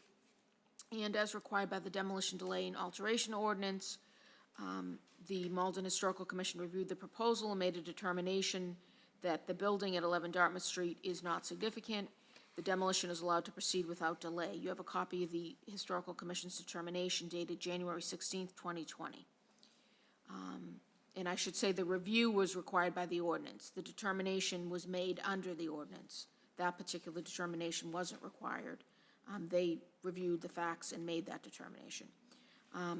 Also, I want to note during the public hearing regarding the special permit granted in case 151-21, petitioner stated its intention to make a voluntary contribution of $250,000 to the city's Affordable Housing Trust Fund. This commitment was included as condition 12 of that special permit. The petitioner made reference to that. I just want to clear for the record that that was part of their presentation on the other special permit. In terms of findings required to grant this special permit, you would need to find any creation or increase in violations of dimensional controls or parking requirements will not be more detrimental to the neighborhood. You would need to find that traffic and traffic patterns generated by the proposed use will not adversely impact any of the surrounding streets or create a traffic safety hazard. You would need to find that the proposed use will not be more detrimental to the neighborhood, is not in conflict with surrounding land uses, and is in the interest of the common good. Do you want to move forward, or? Yes, please. So the recommendation, this was prepared prior to the public hearing and is made provided that you make those required findings that I just listed. The recommendation is that a special permit be granted subject to the following conditions. 1, merge lots 11 Dartmouth Street, parcel ID 050259918, and 17 Dartmouth Street, parcel ID 050259902 via the approval not required subdivision control process. 2, the entire development, including facades, shall be as per plans, which are incorporated herein by reference, except where modified by these conditions. 3, floors 2 through 9 may be occupied only for general office use or research and development use. A maximum of 3,000 square feet of the first floor may be occupied only for retail sales, retail services, and/or restaurant use, with any one business occupying no more than 2,000 square feet. And any other use and occupancy shall require an amendment of the special permit granted in case 151-21, that should say, I think. Yes, 151-21, and a traffic impact study. And all other uses, all use requires compliance with the city zoning ordinance. Any residential use, including artist live workspace, is prohibited. 4, a minimum of 145 vehicle parking spaces and bicycle parking for 80 shall be provided on site. 5, antennas on the rooftop or any part of the building's exterior are prohibited except for emergency antennas. 6, screen rooftop equipment visually and audibly. 7, no permanent dumpster will be permitted on site after completion of construction. The permanent building must have a trash compactor. Storage totes for use with trash compactor are permitted, subject to Board of Health approval. 8, install pedestrian alert sensors at garage entrance exit. 9, any outside storage of any kind is prohibited. 10, any outside display of any kind is prohibited. 11, implement the following traffic and mitigation on site and in the project area.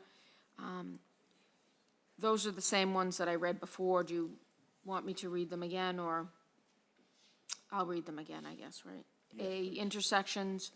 1, modify signal timings at intersection of Main Street, Ferry Street, Salem Street. 2, at the intersection of Main Street, Center Street, replace the existing doghouse signal head with a 4-section signal head that would include a flashing yellow arrow.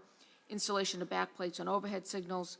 Modify signal timings for AM with all modifications to include updated analysis, design, and installation. Install pedestrian tactile warning panels at each crosswalk at the intersection of Main Street, Florence Street. Regarding sidewalks, install new sidewalks abutting the project site on both sides of Dartmouth Street from Pleasant Street to Garnet Road. Regarding crosswalks, restripe existing crosswalks with thermoplastic ladder pattern. The intersections of Pleasant Street, Dartmouth Street, Middlesex Street, and Garnet Road. Regarding transportation demand management, implement all measures, transportation coordinator, tenant orientation packets, bicycle storage, unbundled parking, rideshare information, internal ride matching, guaranteed ride home and transit screen. Restripe Dartmouth Street from Garnet Street. So these are a couple additional E and F, 11E and F were additional that were in the city council special permit condition. So we're repeating those. Restripe Dartmouth Street from Garnet Road to Pleasant Street, and make a annual voluntary contribution of $11,000 to the city of Malden for use in a bike sharing program. 12, water, sewer, and drainage systems must be adequate following development and is subject to review, approval, and reasonable modification by the city engineer.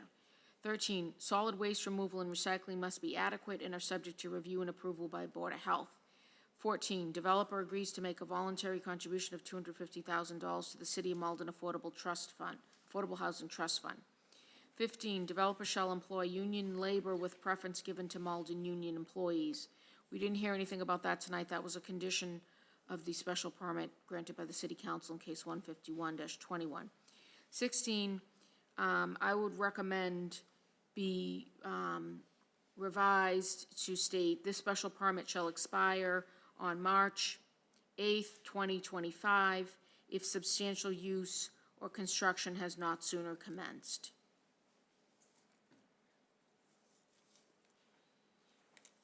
That is 2 years from the date, or a little less than 2 years from the date the special permit for the building construction would expire. I realize by 2023, the building may not be completely constructed, but I'm not sure how far out you want to go with this. So I think they estimated construction might not be complete until 2020, I don't know, maybe I don't have that written down, so. I think that should be March 8th, 2026. 2026? Yeah, because what Nelson had said was 2 years to build it and then 2 years to build it out. He seemed to think that was reasonable. Okay, so 2 years to build it from the date they got their special permit? No, from now.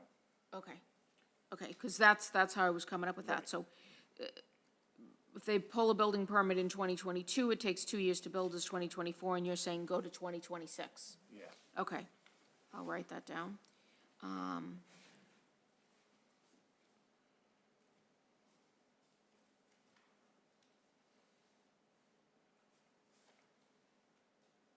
So I guess I want to just make a clarification here, and this was what I was originally trying to do.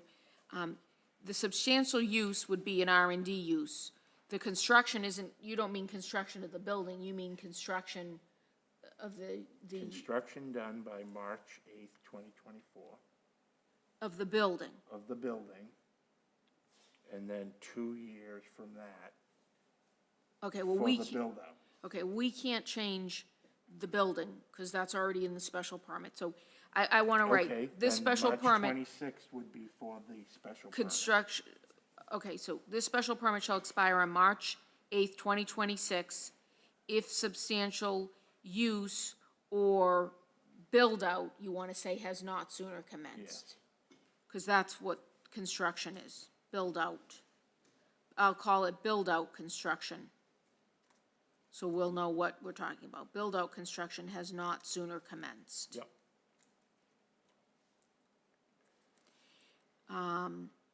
Does it need to be substantial build-out construction?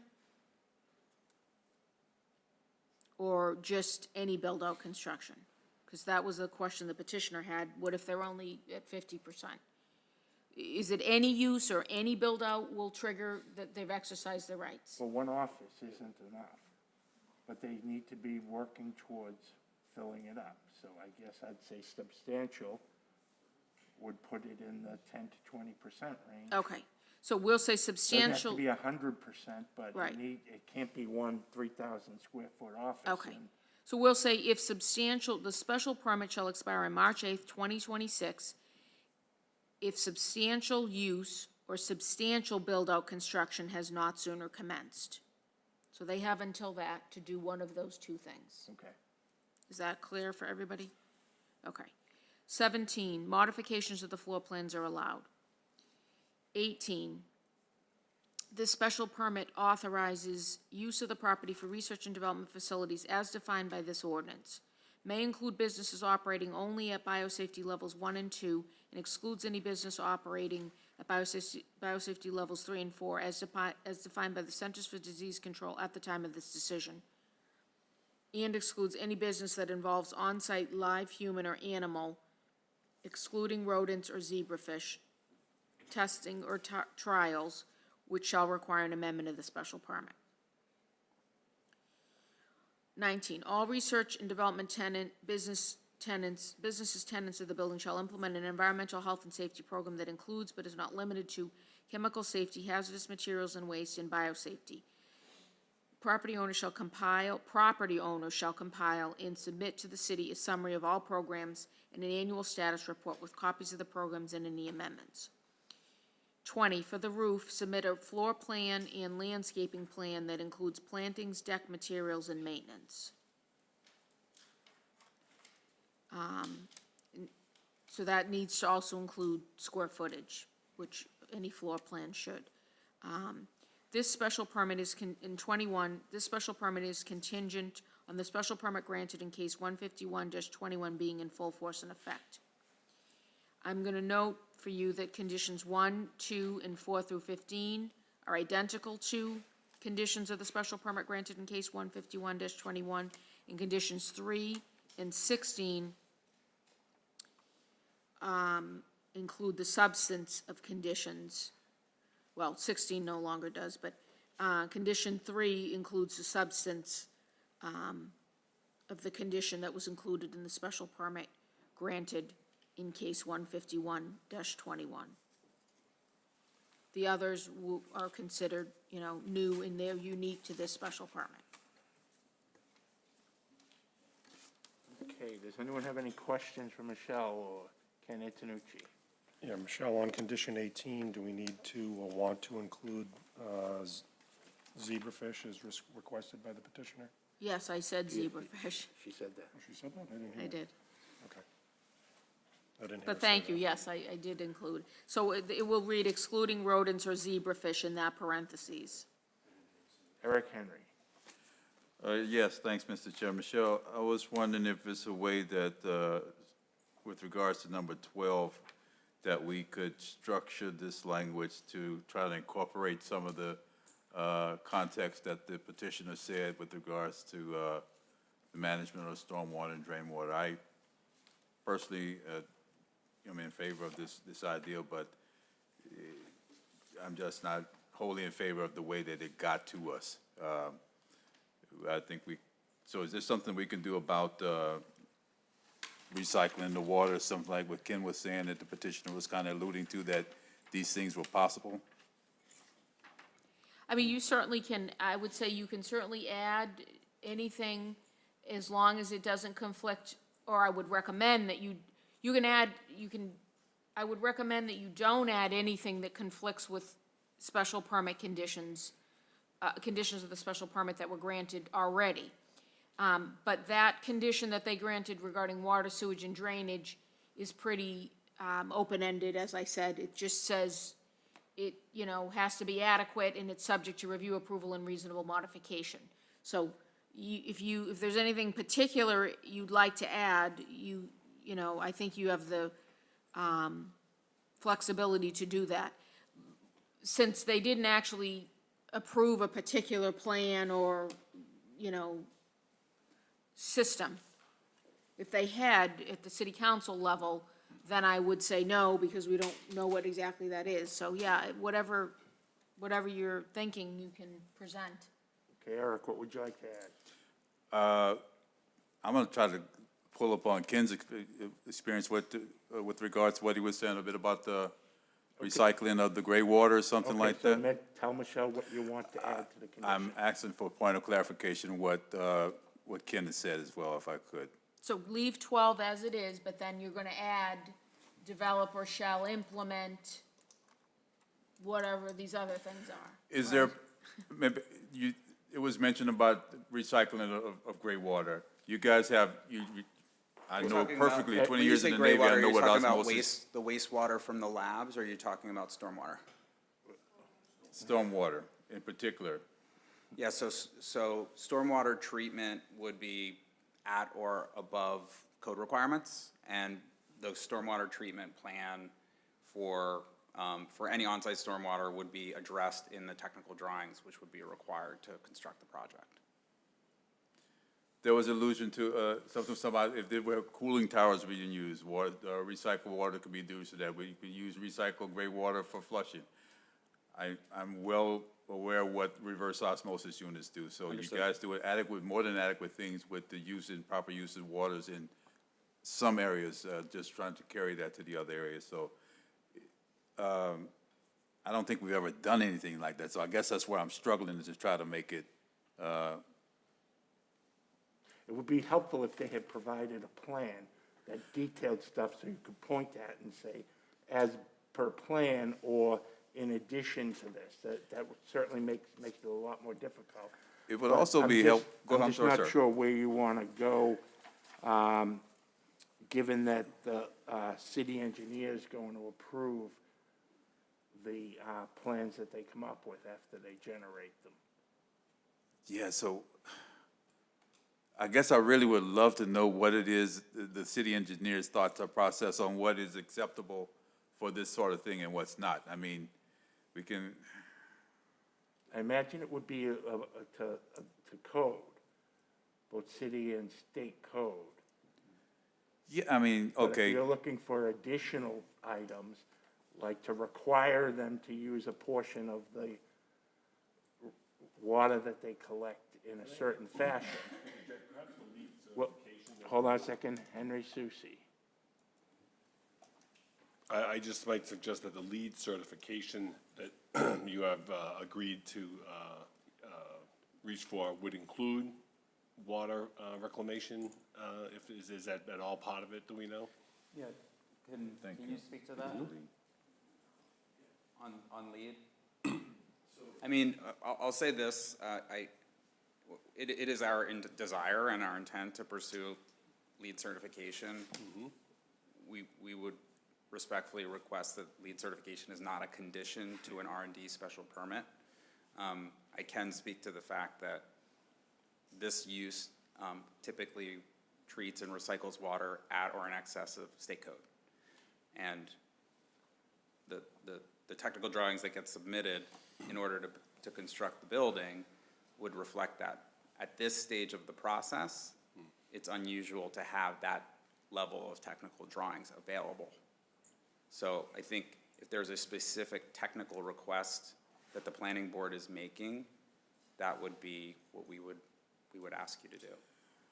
How about this? Could we get a detailed plans with regards to 100-year storm planning in the design of your final plans that you're going to submit? Is that typical as part of? Subject to the approval of the city engineer. I really just don't know what the city Well, engineer.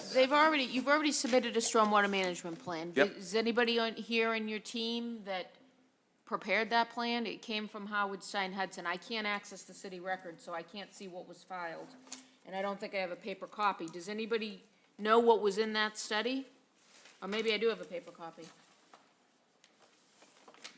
Do you want to give me a minute and I'll The look? engineer that prepared the stormwater plan is not in the room today. Okay. Is not here? No. We did not expect to be prepared, we were not prepared to talk about stormwater management as part of this petition. No. We brought the people for. Okay, thank you. this. Eric, what if we added to number 19, everything that it says, and then after modifications by the city engineer, say, including approval of a 100-year flood analysis? We can put it on ink, I'll sign it. Sounds good to me, Chuck. Mr. Who Chair. would have approval rights over the 100-year plan? I'm sorry, what's that, sir? I was asking who would have approval over the 100-year plan? If it were here The tonight, city we would have engineer. approval of it. So we would bring that plan back to the planning board? No, as you prepare and submit to the city engineer. Yes. Make sure that something in there addresses how you're stacking up against the 100-year flood. Understood, thank you. If I could, you the one introduced the object, the subject of LEED certification. Yes. But you now shy away from that. I don't know if shy away is the proper I'm just phraseology, but you respectfully understand what asking I'm that, saying. that LEED certification is not a condition to a research and development special permit. And All I'm saying is it is our intent to pursue LEED certification, but to make LEED certification a condition of a research and development special permit is an unusual condition. how so? Point of information, I'm just trying to. They're mutually exclusive. Ah, LEED certification is a separate certification that can be pursued for any product type, whether it's industrial, multifamily, office, research and development, senior housing, or what have you. So LEED certification is a desire for a developer to build a building that's more sustainable than a non-LEED certified building. but it can be pursued for an R&D type of facility, you said. We can pursue LEED certification for any type of building. Any type of building is eligible for LEED certification. It does incur a significant cost. Mismanagement of water is costly as well. Thank you, I yield. Okay, so Michelle, if we yeah. could add that to number 12? Yeah, I mean, I did find some information. I'm not sure we need to add this. When part of the city council special permit narrative, there's a whole section in here that described the stormwater management plan, how they were collecting roof runoff in an underground infiltration system, a pre-treated water quality unit, what would be discharged into the culvert. There was all kinds of information already presented.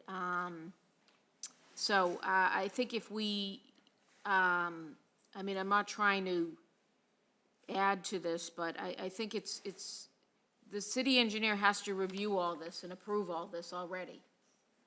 I think he has to they've already this isn't the full plan. This was just a sort of narrative that they submitted.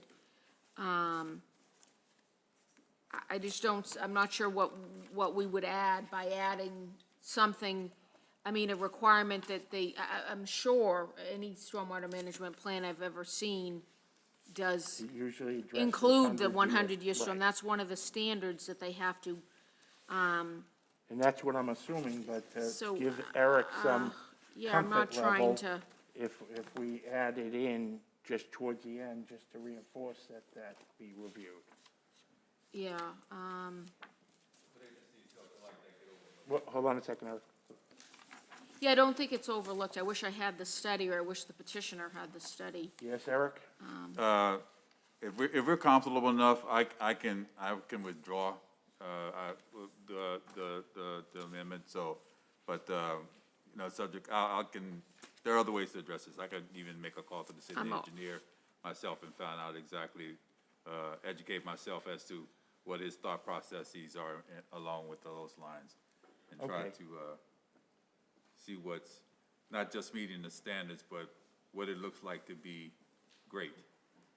Okay, thank you. I mean, we certainly could say developer shall implement a stormwater management plan that addresses the 100-year storm. I just don't even know, and I'm not an engineer, I think there's other standards besides the 100-year storm too that are now lower because these 100-year storms keep happening more than every 100 years. So isn't there another storm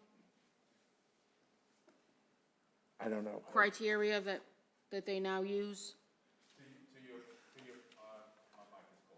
Right. To your point, Michelle, I think that the 100-year standard is becoming a little bit dated. And there are a lot of other studies that I've seen and been involved with some of the things that the city's doing that things like this should be taken in consideration. There are a lot of more people that are smarter than me about it. You're right, though. Oh, no, I didn't mean that, It's evolving. yeah. It is evolving. I can assure you on that.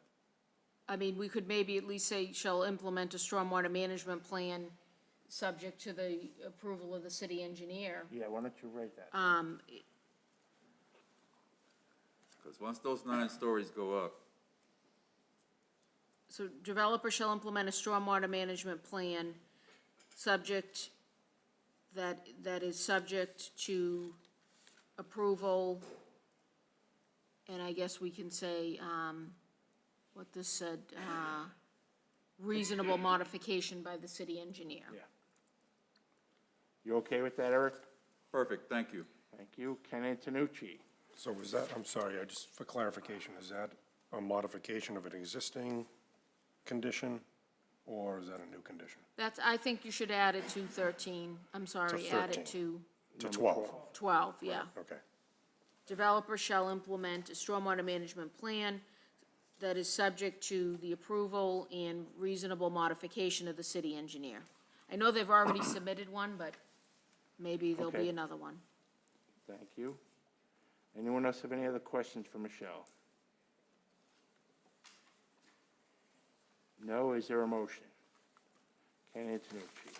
And Mr. Chairman, I'd like to make a motion to accept recommendation of the city planner to grant a special permit subject to the modified conditions as reviewed. The 21 conditions? 21 modified conditions as reviewed.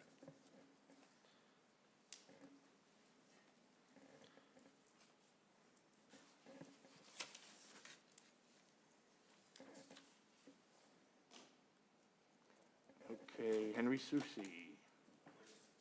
I'd like to second that motion, Chair.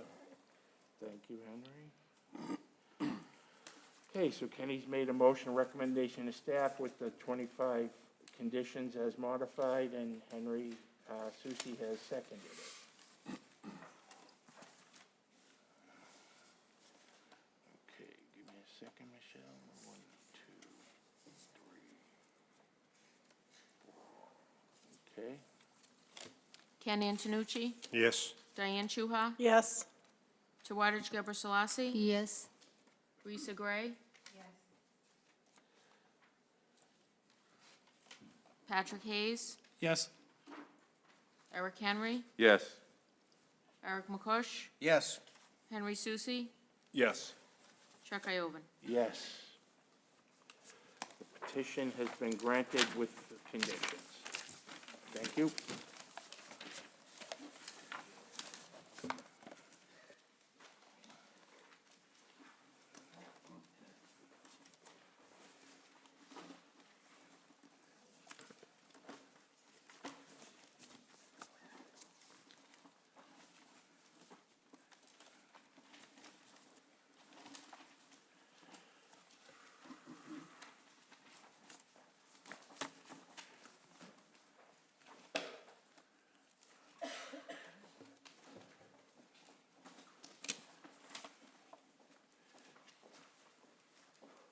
We have a second for a bio break. Yeah, hurry up.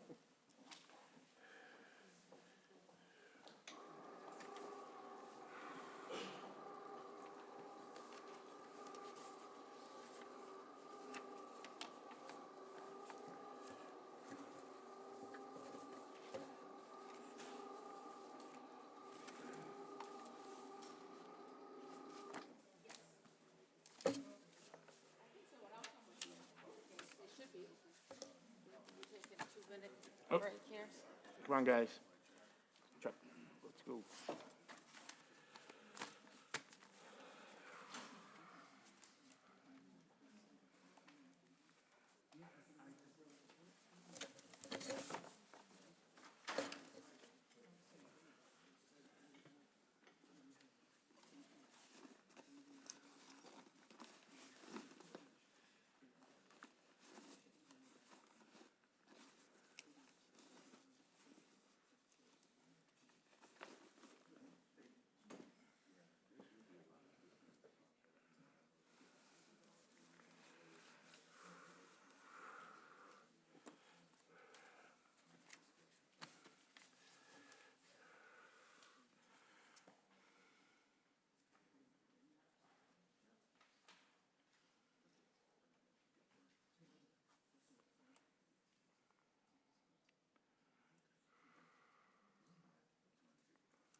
Did you lose Diane in there? Yeah, good luck.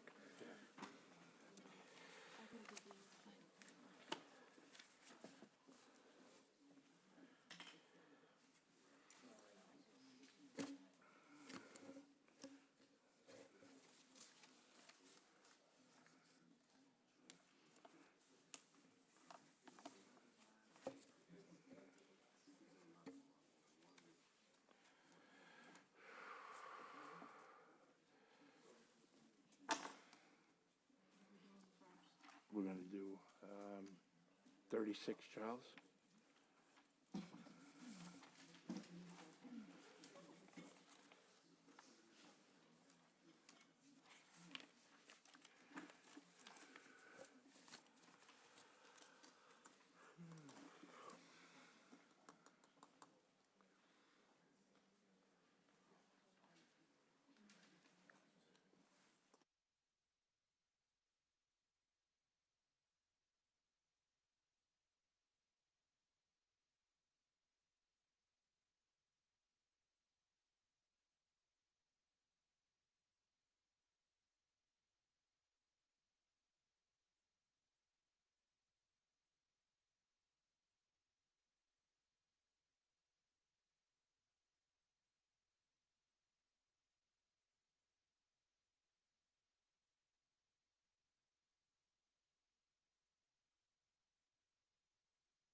City Council, who will hold a full public hearing on the petition and make a decision whether or not to render the whether or not to grant a special permit.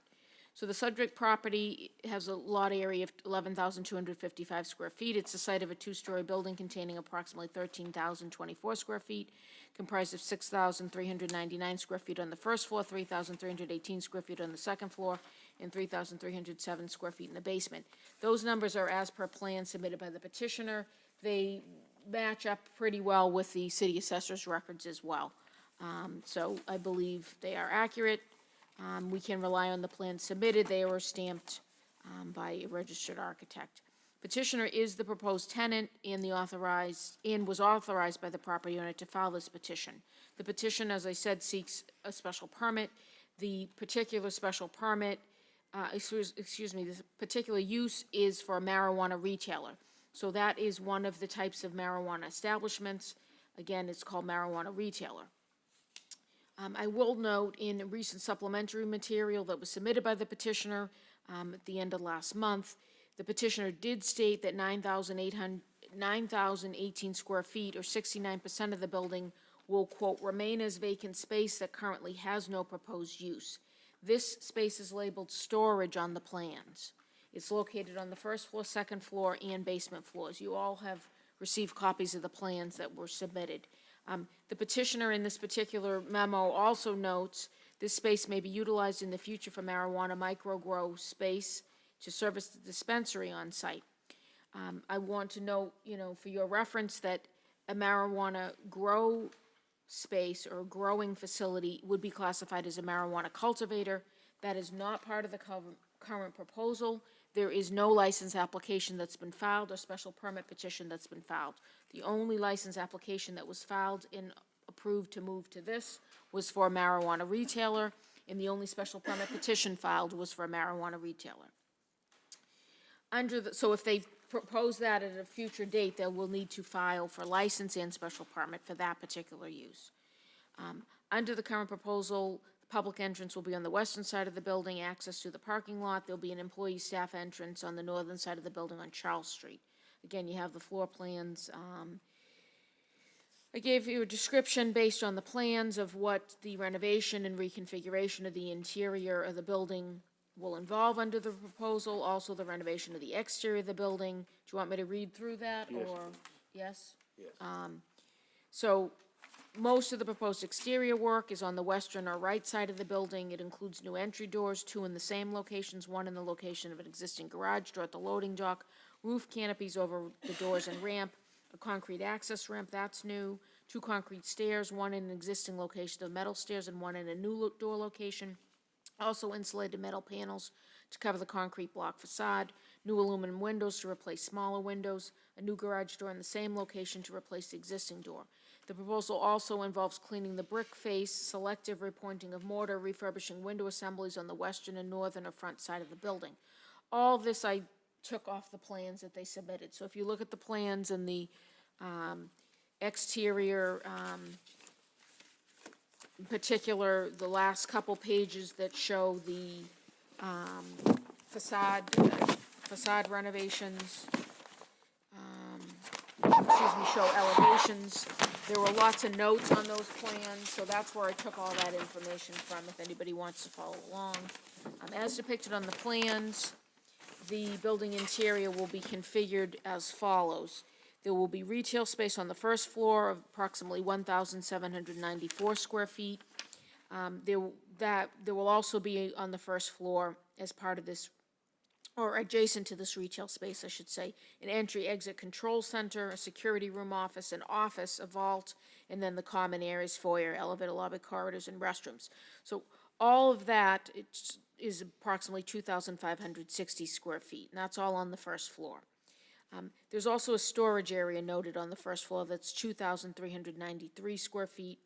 There is also an area that's labeled delivery area, parking area, and also includes trash storage.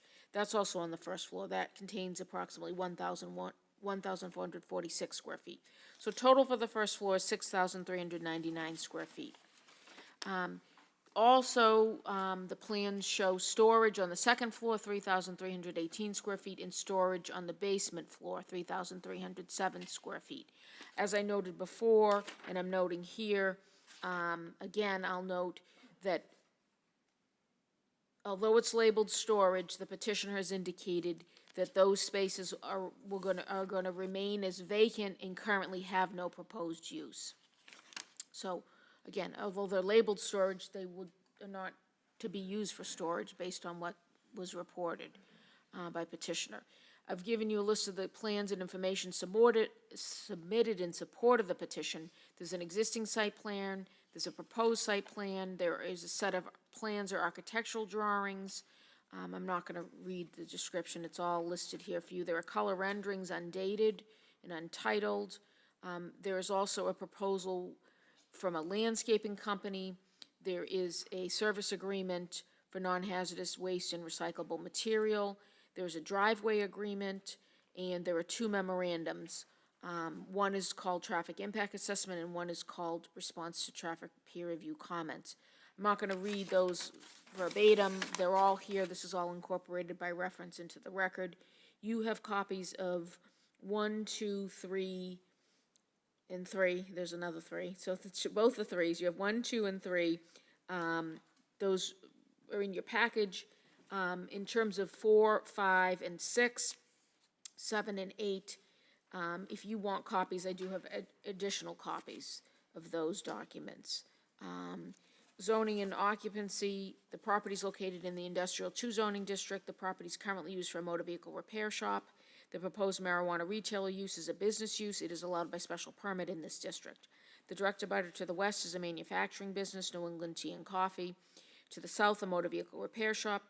Also to the south, the abandoned railroad right-of-way used as the public multimodal recreational trail, the Northern Strand Community Trail Bike to the Sea Path. Actually, so I think that should have said to the east is the motor vehicle repair shop. So that's a correction. To the south is the trail, the bike path, and to the north on the other side of Charles Street is an office building under construction and also general offices. Surrounding land uses are businesses to the north and west, residential to the east and to the south on the other side of the railroad right-of-way. In terms of dimensional controls, this building was constructed before 1970 with an addition constructed by special permit granted in 1986. The lot area was increased when an abandoned paper portion of Middlesex Street was merged to create the current parcel. That's just background. So occupied for motor vehicle repair shop use, the building grossly violates current dimensional controls for lot area, front yard setback, one side yard setback, building coverage. It's considered pre-existing non-conforming. The rear yard requirement's waived because this property is located in an industrial district and abuts a railroad right-of-way. The proposal eliminates the lot area violation because the dimensional controls for the new use are less than for the existing use. There's no change to the general building coverage. It maintains all other existing violations, creates no new violations or nonconformities.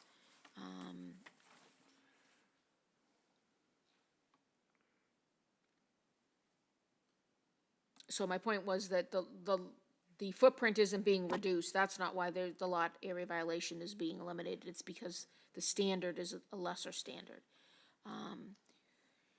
Parking and loading. The property is subject to a variance granted in 1988 and a special permit granted for the addition in 1989 that requires at least 9 spaces be provided on site.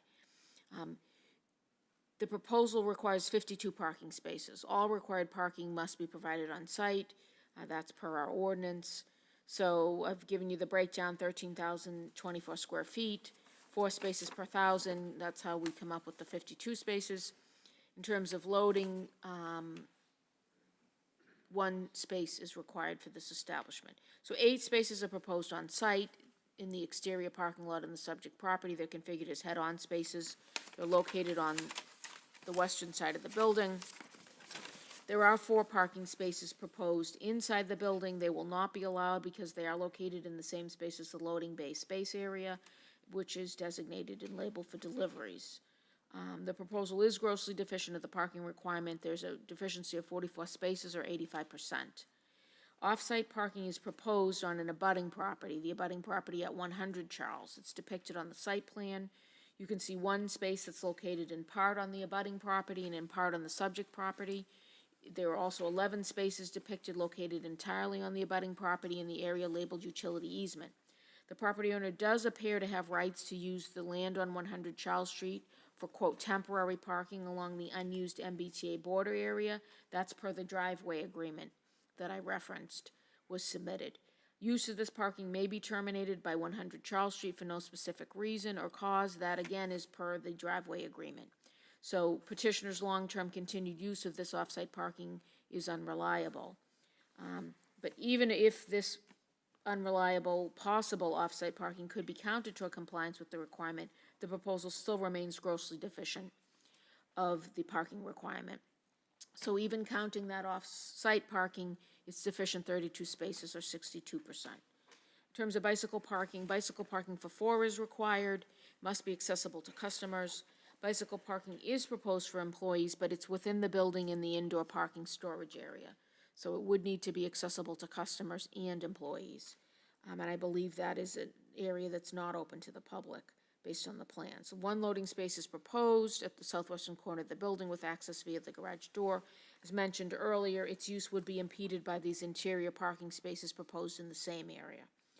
Access to the parking and loading area is via an existing curb cut on Charles Street. It is located on the abutting property, 100 Charles Street. Again, there is this driveway agreement that property owner appears to have rights to use this driveway. Traffic impact, petitioner's traffic impact assessment was peer reviewed by the city. That's described in the correspondence dated February 9th, 2022 from Ken Petralia. You have a copy of that report in your package. To date, petitioner's response to the peer review comments has not been reviewed. In terms of other controls and requirements, the proposal is also subject to these other controls and requirements per our ordinance. The City Council must find that any creation or increase in violations of dimensional controls or parking requirements will not be more detrimental to the neighborhood. The business must be located in a permanent building, not within a mobile facility or movable structure. Must not be located in a building containing residential units, including transient housing such as hotels, motels, dormitories. It must be the principal use of the property. It may be accessory only to another type of marijuana establishment at the same property, shall be prohibited as an accessory use to any other use. The location must comply with the following buffer zones. All distances measured from the closest property line of the marijuana establishment to the closest property line of the property that as of the date of the filing of the petition for the special permit for the marijuana establishment is lawfully used for the following. No marijuana establishment shall be located within 75 feet of a substance abuse treatment center as defined by the ordinance, within 500 feet of a public or private school providing education in kindergarten or grades 1 through 12, within 75 feet of any residential use, within 200 feet of any park, playground, recreational field, or recreational facility, and including but not limited to the Malden Teen Enrichment Center, the YMCA, and the YWCA, shall not be located within 75 feet of any religious facility, and shall not be located within 75 feet of any daycare licensed by the Commonwealth of Massachusetts, except for a marijuana establishment located at property in the marijuana establishment overlay district, which shall not be subject to a buffer zone from any residential use, however, shall comply with other buffer zones specified in the ordinance. This is not in that overlay zoning district. Building Commissioner Nelson Miller, who's the zoning enforcement officer, has determined the proposed location complies with all applicable buffer zones. So this is going to go to the city council for a public hearing, and then they will hold the public hearing, and they will make a determination and a decision whether or not to grant a special permit. In order to grant a special permit, they must make certain findings. These are the findings the council must make. 1, the proposal will not be more detrimental to the neighborhood. 2, the proposal is not in conflict with surrounding land uses. 3, the proposal is in the interest of the common good. 4, the traffic and traffic patterns generated by the proposal will not adversely impact any of the surrounding streets or create a traffic or safety hazard. 5, the proposal will not generate any noise, odor, fumes, vibration, heat, or other conditions that may be noxious or cause a nuisance to the community, a danger to public health, or impair public comfort and convenience. And 6, the proposal is not detrimental to the health, safety, or welfare of the neighborhood of the city. So those are the findings the city council must make to grant a special permit. The recommendation that I'm making to you would be a recommendation that you will make to the city council. This is an advisory recommendation, so they can take it into account, they can follow it, they can disregard it, they can follow it in part, disregard it in part. So the recommendation is that the board recommend to the city council the petition be denied due to the severely gross parking deficiency, 44 spaces or 85%, which renders the proposal more detrimental to the neighborhood and not in the interest of the public good. I'm sorry, not in the interest of the common good, that should say. The standard is common good, not public good.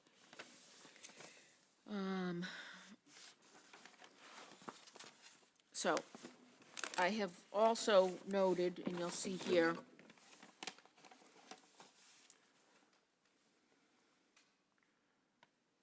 in note 7, and as I just mentioned, the council does not necessarily need to follow your recommendation. If the council were to move forward and grant a special permit, it would be my recommendation that you make certain recommendations for conditions to any special permit that's granted. So again, I'm not recommending you recommend a special permit be granted, but I am recommending that if a special permit is granted, you do recommend certain conditions be added or be included with that special permit. So that is what this list is here. 1, the peer review of petitioner's response to traffic peer review comments dated February 25th, 2022, and implement any recommended mitigation. 2, a condition that would provide this special permit authorizes marijuana retailer use of only 4,006 square feet of the first floor as per plans, and specifically 1,794 square feet for retail space, 1,446 square feet for delivery area and indoor trash storage, and the remainder for accessory offices and common areas. All other areas of the building labeled storage totaling 9,018 square feet shall remain vacant and shall be used for no purpose whatsoever, including storage by the marijuana retailer, and any use or occupancy shall require an amendment to the special permit.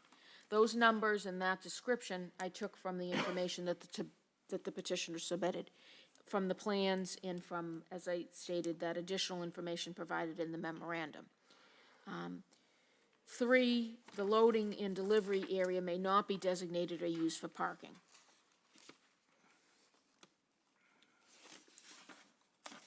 4, install bicycle parking on site for 4 bicycles, accessible to customers and employees. So it can be inside or it can be outside, but it needs to be accessible to customers and employees. 5, repair or replace sidewalks, driveways, and perform necessary incidental work adjacent to the property to the satisfaction of the DPW director. And 6, implement transportation demand measures regarding rideshare and parking attendant. Those were 2 things that were proposed by the petitioner. Also, I would recommend that you recommend the following required conditions to any special permit. Now, they're required, so you technically don't have to recommend them, but I would recommend that you recommend them so that they are noted that they're required conditions, if they move forward with the special permit. 7, so the 7th condition would be the special permit is non-transferable and non-assignable. 8, design and implement a security plan approved by the Malden Police Chief, which shall include without limitation all security measures for the site and the transportation of marijuana products to and from off-site premises to ensure the safety of employees and the public and to protect the premises property from theft or other criminal activity. A detailed explanation of payment method, if applicable, acceptable at such establishment, and the protection and security of such payments, and if applicable, cash on site in the presence of a security guard on site at all hours of operation. That's a condition that's written into the ordinance, so that is required. 9, as was number 7. 9, and the rest I'm going to read are the same. These are taken verbatim from the ordinance. 9, consumption of marijuana and or marijuana products is prohibited at or within 500 feet. 10, smoking or burning of marijuana and or marijuana products is prohibited on the premises. 11, marijuana in any form, including plants and marijuana products, shall not be visible from outside of the building. 12, any outside storage of any kind is prohibited. 13, any outside display of any kind is prohibited. 14, incorporate odor control technology and provisions and ensure that emissions do not violate Mass General Laws, Chapter 111, Section 31C, including but not limited to those specified for odors. And 15, prior to issuance of any building permit or occupancy permit, submit copies of the following licenses and approvals. A, a valid license issued by the Massachusetts Cannabis Control Commission as defined here in this ordinance. B, a fully executed community host agreement with the City of Malden as defined here in this ordinance. C, any required license and or approvals issued by the Malden License Board. And D, any required license and or approvals issued by the Malden Board of Health.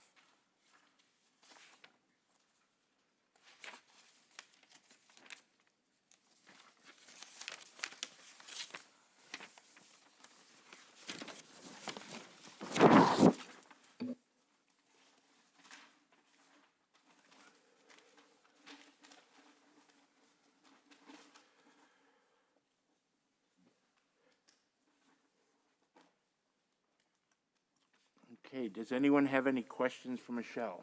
Ken Antonucci. Oh, just curious, is there any access to the bike path from this building or this property? I believe there is, yes. Oh, I'm sorry, no, I believe there's a chain link fence. Yeah. No, Okay, so there's no plan to access the bike path. not to my knowledge. There's none shown on the existing plan or the proposed plan.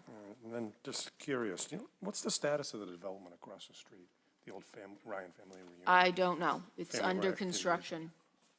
That's all I know. I don't know if the building commissioner has more information or if you want that. I don't know if it was stopped for a reason, due to COVID or due to funding or what, or, I don't know. Yeah, I'm just wondering if it's gonna, whatever eventual use might end up being there. I mean, that is offices, and whatever is allowed by right there. That was a by right project, so whatever's allowed by right in central business could potentially go there.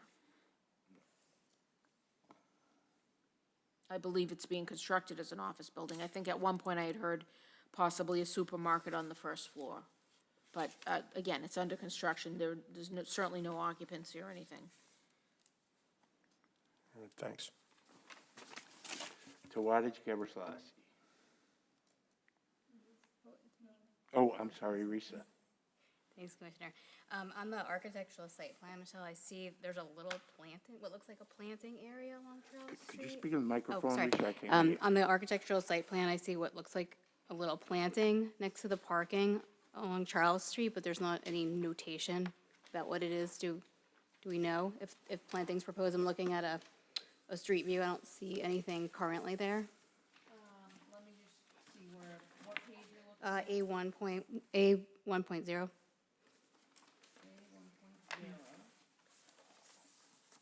Is that in the rendering? It's on the plan. in the Garofalo Design Associates packet. Okay, I do see the triangular Yeah. near the handicap parking space. I Yeah. do see that. But I don't see any notation about it. Do you have any information about I that? don't have any more information about that now. And I don't believe it's shown, I don't believe it was shown on the site plan. Well, on the site plan, it's actually just showing the tree there. Some sort of shrub there. Yeah. But I don't see, I'm looking at a street view. I don't see anything existing there. Yeah, I don't have any info about that landscaping, no.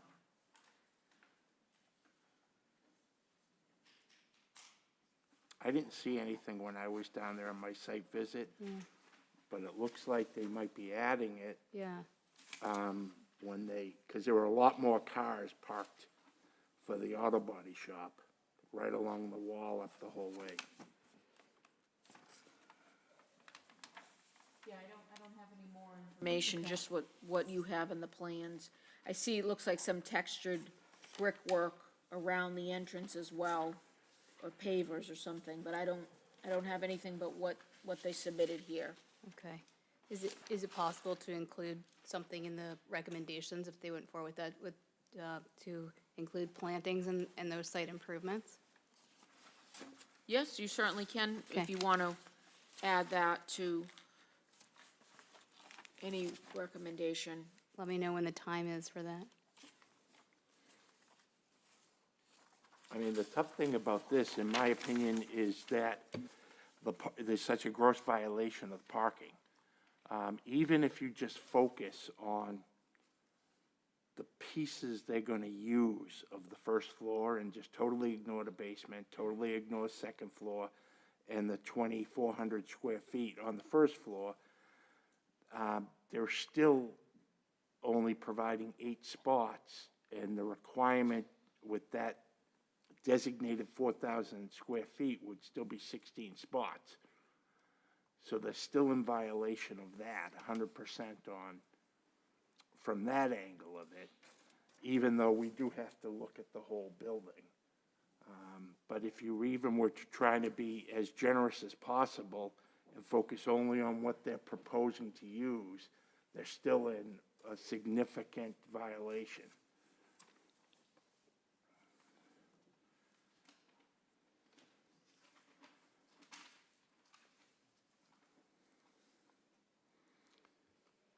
I mean, one of the questions I had is, I believe there's a halfway house down the street, but it exceeds 75 square feet. So as Michelle read, Building Commissioner Miller went in and verified all the buffer zones were met. Though I do have to say, I don't know how the bike trail isn't included as a recreational facility or field or playground in the same vein as that. I don't know how the bicycle path isn't included, but it's not specifically in the ordinance. So we really can't exclude something that isn't specifically in the ordinance. Yes, you may recall that was discussed, I believe, at the public hearing we had on that. So the council did decide to itemize, when it says, when that particular buffer zone says, 250 feet from any park, playground, recreation field, or recreation facility. I believe the bike path was talked about, but it was not specified. But they did specify Malden Teen Enrichment Center, YMCA, YWCA. So then it would, default back to really the building commissioner. He's the one that interprets the zoning ordinance, and it's his interpretation that the recreational trail is not considered a park, playground, recreational field, or recreational facility. So, since it wasn't specifically listed, it goes back to his interpretation. And in terms of Charles Street, you're referring to the house at 22 Charles, the Metro North Housing Corp., and that is according to GIS, which is not 100%, but according to GIS, that appears to be about 78.83 feet.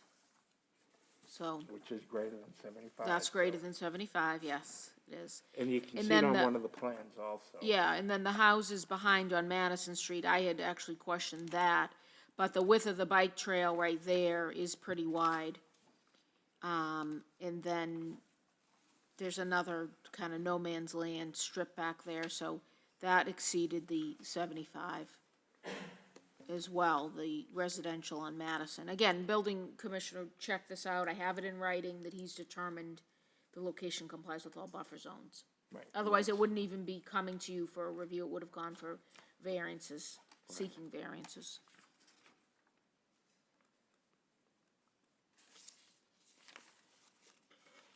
Does anyone have any other questions for Michelle?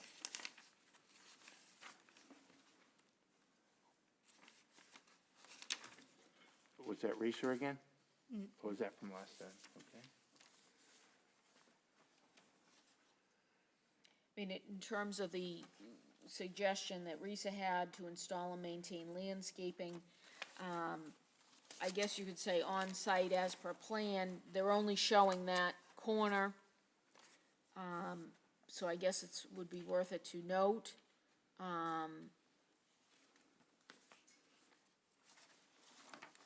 Unless you want, you're suggesting that you would want them to submit a landscaping plan. The thing is, the landscaping isn't, is required for areas that aren't paved for parking or access. So I'm not sure where else it could possibly go, probably other than that corner there. But I'm not sure what your ideas were or what you might want to see. But yes, I would definitely, if you think that's important to recommend, add to your list of recommendations.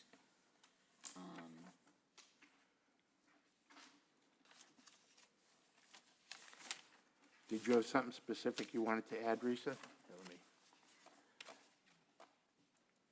Not necessarily, there's something indicated here which shows that there's some improvement to the property, so I'd be interested in seeing that take place if they did move ahead with it. Do we recommend that it be built as planned anywhere, Michelle? I'm sorry, do they what? Do we recommend that should the council proceed, decide to move forward, that it be built as per plans? We can recommend that. That's a typical condition you would say, all development shall be as per plans, And that way it would cover Except that as- plan that has that triangle. Assuming that yeah, means per plan there, yeah. shall be as per plans. Unless you have something more specific you want to flesh out.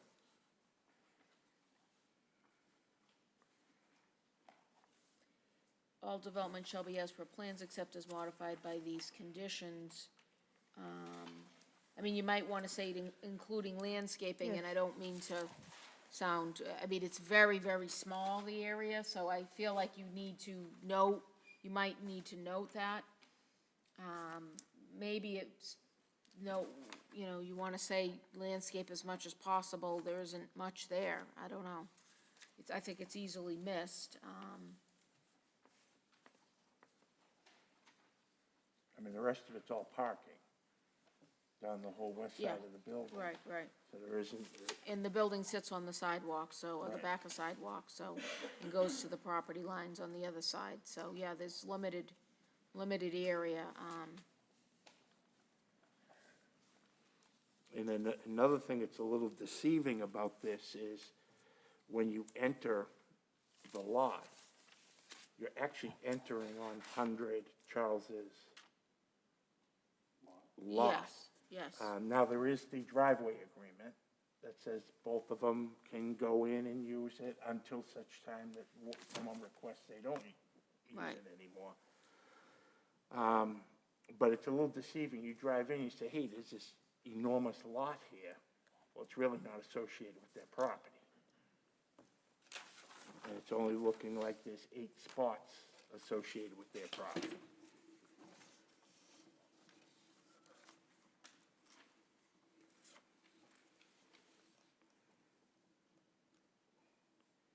So, I mean, you want to say all development shall be as per plans, including landscaping?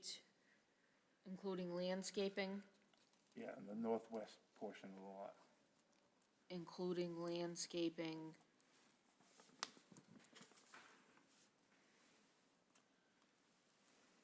of northwest portion of lot, except as modified by these conditions. So then the other conditions, obviously, modify some of what's shown. So you wouldn't have storage in the basement or the second floor or the other, as petition is stating, they're not, it's vacant space, it's not actually storage, and it could be for potential future use. Right. Which I don't have a problem if it is gonna be vacant space, but either it's vacant space or it's storage space, Right. So I think the city needs to know how the property's gonna be used. And showing storage on the plans makes it sound like it's gonna be storage, or indicates that it is storage, so.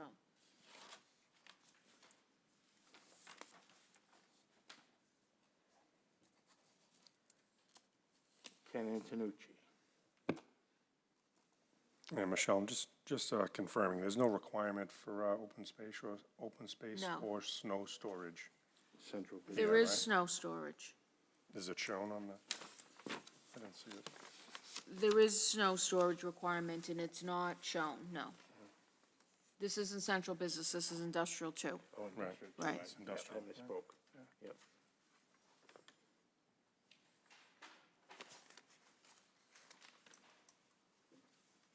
No, I don't believe there's snow storage on site for the 8 on site. They would need to provide snow storage for the 8 on site.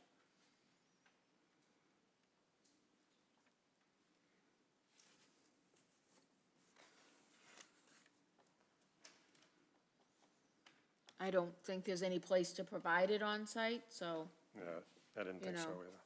I don't think there's any snow storage now, though, so that's probably gonna be So is it considered a like pre-existing pre-existing non-conforming non-conforming? condition. Okay, thanks. Oh, good point. Let's see, Henry Soucy. No, thank you, Chair. I'm just echoing your sentiments on the parking. I mean, if we can't rely upon 100 Charles Street, this building is perilously close to an intersection of Charles and Main, which, at rush hour especially, is just particularly busy, and any inadequacies, insufficiencies in this parking is going to spill over onto Charles Street, exacerbating the situation. I think the parking really needs to be addressed head-on.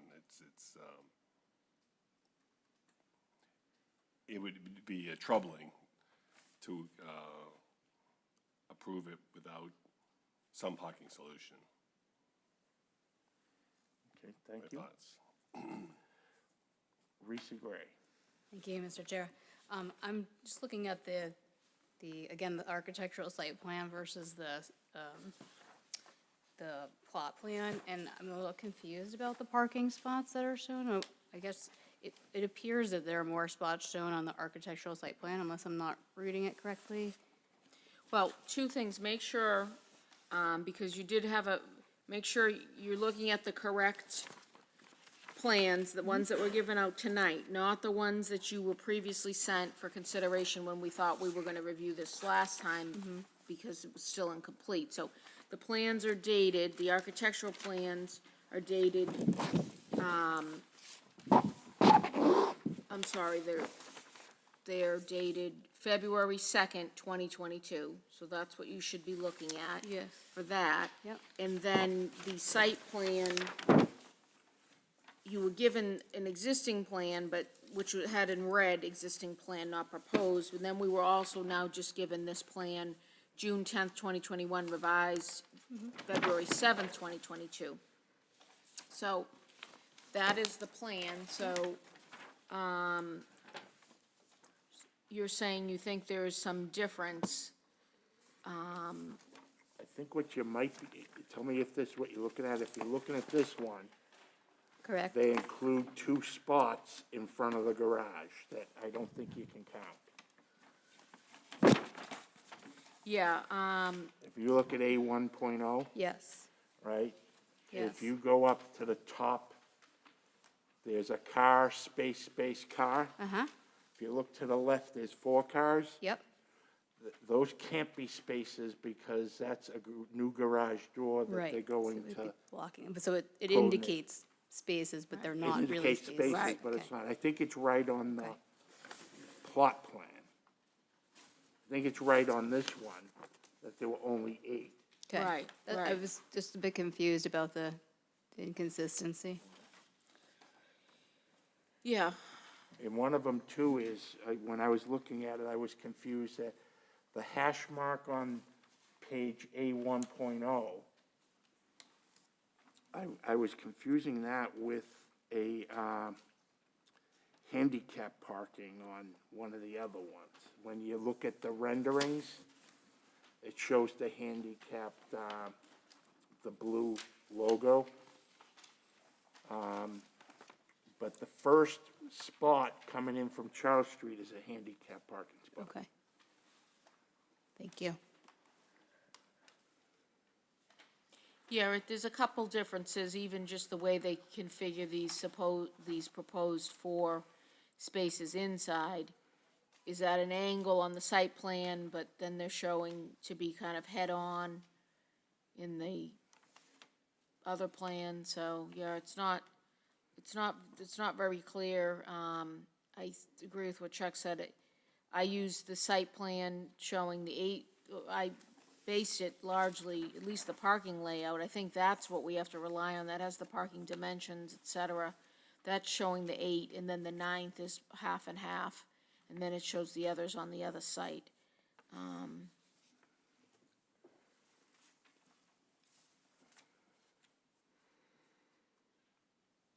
Ken Antonucci.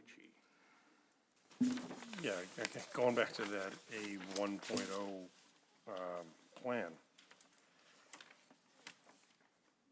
What are these spaces that run perpendicular to the Northern Strand Community Trail? Those are the ones on 100 Charles Street that are shown But, yeah, in the those utility easement. Those are off-site parking. for this development? Or no? They have You a see the parking, lot line, right? they have a parking agreement. I mean, a driveway agreement that also has a provision about parking. Right, but we're not considering any of those spots. I for mean, this. they're They're asking you shown. to consider it, but parking has to be provided on site. Those aren't on site. So even if they got leased spaces or a lease agreement with Right. 100, they still wouldn't count? Well, they don't technically count. They can be used, you know, they can be considered, but they won't technically count towards the requirement. Yes, I think if they're going to go and try to make a case, we have parking, it's just not on site. I presume the council's gonna wanna see a license, not just this agreement that can be terminated for any reason. And it will be up to the council to make that determination, whether that's good enough. And then, I don't think in the current state, so that's why I made the recommendation. I'm not recommending that you count them, okay, and on the existing plan, I'm sure they're or not, consider them, I should say. You Yeah. can't count them. You might consider them, on the existing plan, yes. the parking spots, who has access to those parking spots between the building and the Northern Strand? Can you speak into the mic? I Yeah, can't really hear you. I'm sorry, there, you know, on the existing plan, there are a number of spaces Right. shown. Who has access to those, and how do you get there? I Is that believe, from 100 Charles? or I is- believe it's through the same area, 100 Charles. You mean the ones that are head-on and then parallel Yes, along the back of the building? yes. I believe these properties are using them.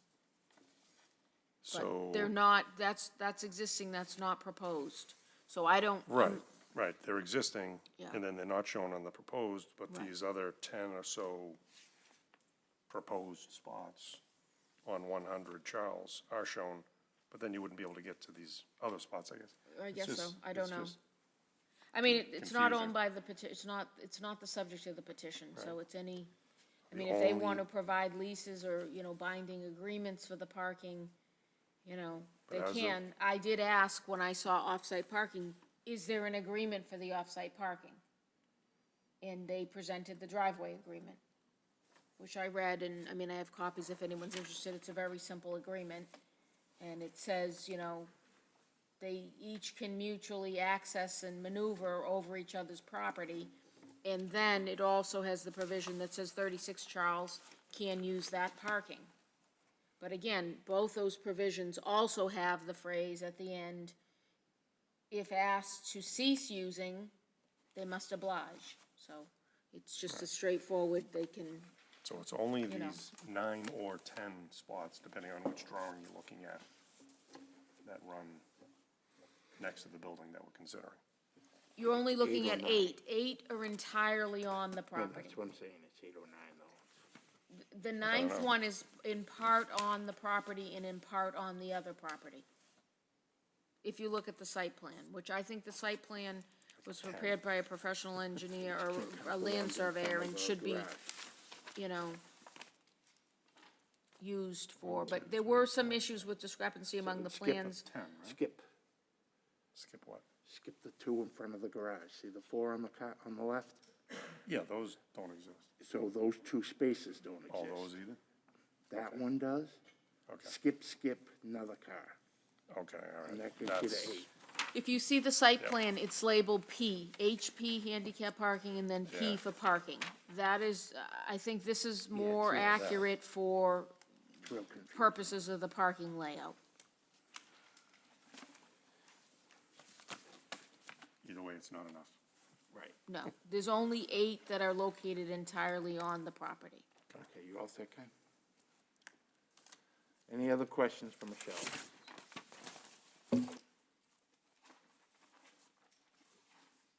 Is there a motion? And this would be for a recommendation to the city council.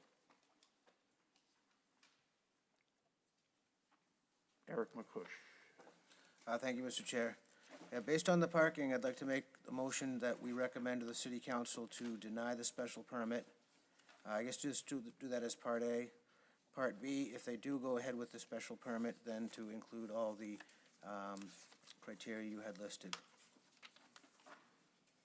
Can we do it that way? Yes, and do you want to include this additional condition, all development shall be as per plans, including landscaping of the northwestern portion of the lot, Yes. except as modified by these conditions? Okay, so that would be, I would recommend that become the new condition 7, and then the others become 8 through 16. So we're recommending to deny the special permit based on the parking, but if any special permit's granted, to recommend these 16 conditions. Correct. Okay. Ken Antonucci. I'll just want to second that. Okay, Ken seconded Eric's motion.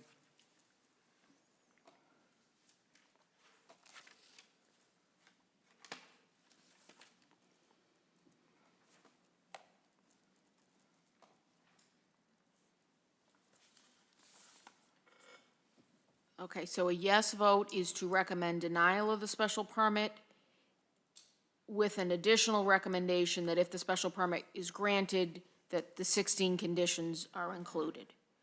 Ken Antonucci? Yes? Diane Chuha? Yes. Tawadej Geber Selassie? Yes. Risa Gray? Yes. Patrick Hayes? Yes. Eric Henry? Yes. Eric McCush? Yes. Henry Susi? Yes. Chuck Iovan? Yes. The So I will- recommendation to the city council will be to deny with a list of proposed conditions if they choose to move forward.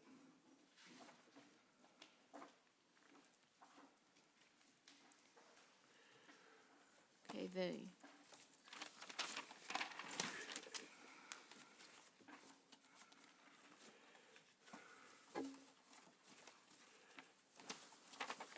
next, Okay.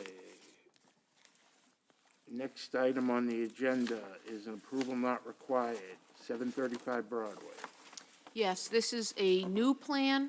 As you are aware, you granted a special permit to allow the warehouse use of the property, 735 Broadway. This is an approval not required plan. The original plan that was submitted, you did not recommend, you did not endorse because it did not meet the statutory criteria. The petitioner did file a lawsuit. That lawsuit is still ongoing regarding the first plan. I've spoken with the city solicitor regarding a hearing that was recently held, and the court advised and instructed the petitioner should prepare and file a plan that meets the criteria and would be acceptable to be endorsed by this board.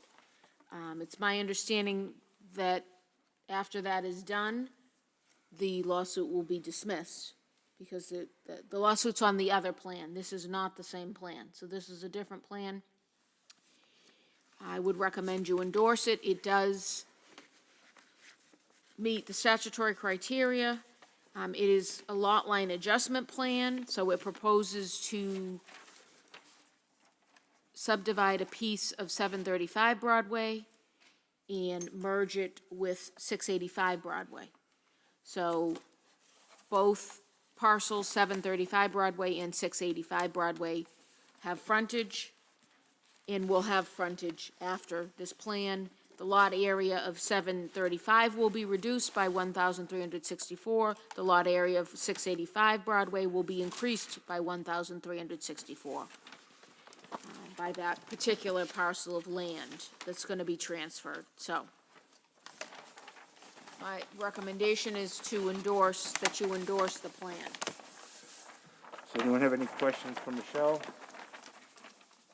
Is there a motion? Ken Antonucci I'll make a motion to endorse the plan. and Henry Susi. I'll second the motion. Okay, Kenny's made a motion to endorse the A&R. Henry Susi seconded that motion. All those in favor say aye. Aye. Anyone opposed? Let it reflect that no one was opposed. Motion carries. Thank you. This is a brand-new pen Oh, okay.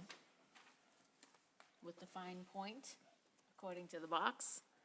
So, and because the parcels are so big, it's shown on 3 different plans. So maybe we can do it up there Yeah, we'll do it or up something. there. So it's a 3-part plan.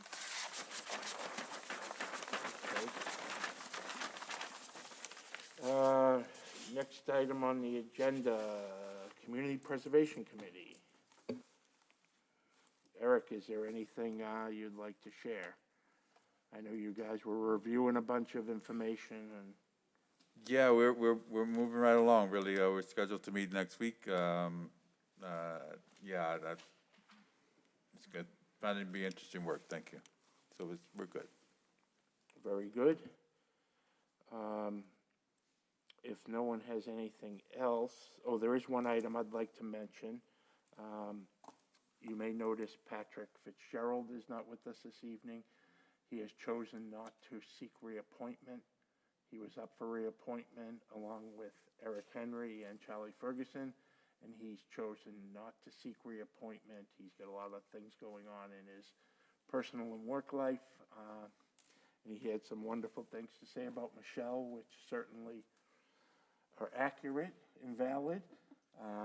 But he did enjoy his time here with us, and we will be looking to fill a role on the board. So we're fortunate that we have 2 associate members, so we shouldn't run into any problems, barring conflicts of interest and things of that nature, which seem to have plagued us this past year. But we will keep you informed as we move forward with that. If there's no questions, the next meeting is April 13th, 2022. And it's already pretty full, isn't it, Michelle? No? Potentially. Potentially, yes, yes. I'm not sure which cases are coming, but there's a couple in the pipeline. One It of the should be things ready. we keep finding, and I'll say it so Michelle doesn't have to, we have a number of cases where people rush to get put on, and then as we start going through things and reviewing things, we find that they're really not prepared to move forward. And it's causing complications, it's causing us to not include other petitions that we might have been able to hear, because we reserved a spot for them, we advertised for them, and then when we get to the 11th hour, they're not ready, or they need more time, or they need to do something, or it's just something crazy. Or like in this case, which was very unusual, the two didn't need a special permit amendment. They were both of them thought the permit was either lapsing or needed to be amended. And in one case, it didn't lapse because the period was told because of COVID, so they actually have more time. In the other case, one of the conditions of the prior special permit said that they can modify the plan, so they didn't need to come modify the plans. But unfortunately, as Chuck said, that there's a big rush to get on and get moving and get the ad in, and by the time I start my more thorough review and sometimes discover these things, it's already too late, which is why both of those cases tonight had already advertised, so we wanted to make clear those cases were not coming forward, in case someone saw the ad, you know. The notices didn't go out, we at least caught it before that, but yeah, as Chuck said, then there's the other cases that just aren't ready. You know, it could be something like we realize they're owe taxes, or they don't have the right plans, or, Yeah, you know, they didn't some, hold the it could be meeting, any, the public, yeah. neighborhood meeting, or. There could be any number of things, so, no, there's at least a couple that should be ready, one of which is, might be taken off the table, so I'm gonna have to look to see who was on that Highland Ave case that got tabled, because there was only 7 members on it. So I will, in my next email, let people know if that's one of the cases, so that you'll know whether you can vote on it or not, or participate. And then there's at least 1 or 2 possibly new cases. And I think that was one that Patrick wasn't here for. He wasn't, that so won't that's be an good, issue. right. I think Patrick and Diane were the 2 that weren't here. That was that special meeting, or some meeting we did in December. You were the third one? Okay. Yeah, there was only 7 Yeah, 'cause it here. would have been a budding, yeah. Yeah. members. There was only 7 members, so I'll figure that out, but anyway, thank you. Okay, well, thank you, everyone, and hopefully you're enjoying your mask-free meetings now. Is there a motion to adjourn? Diane makes a motion. Ken seconds it. All those in favor say aye. Motion carries. Enjoy.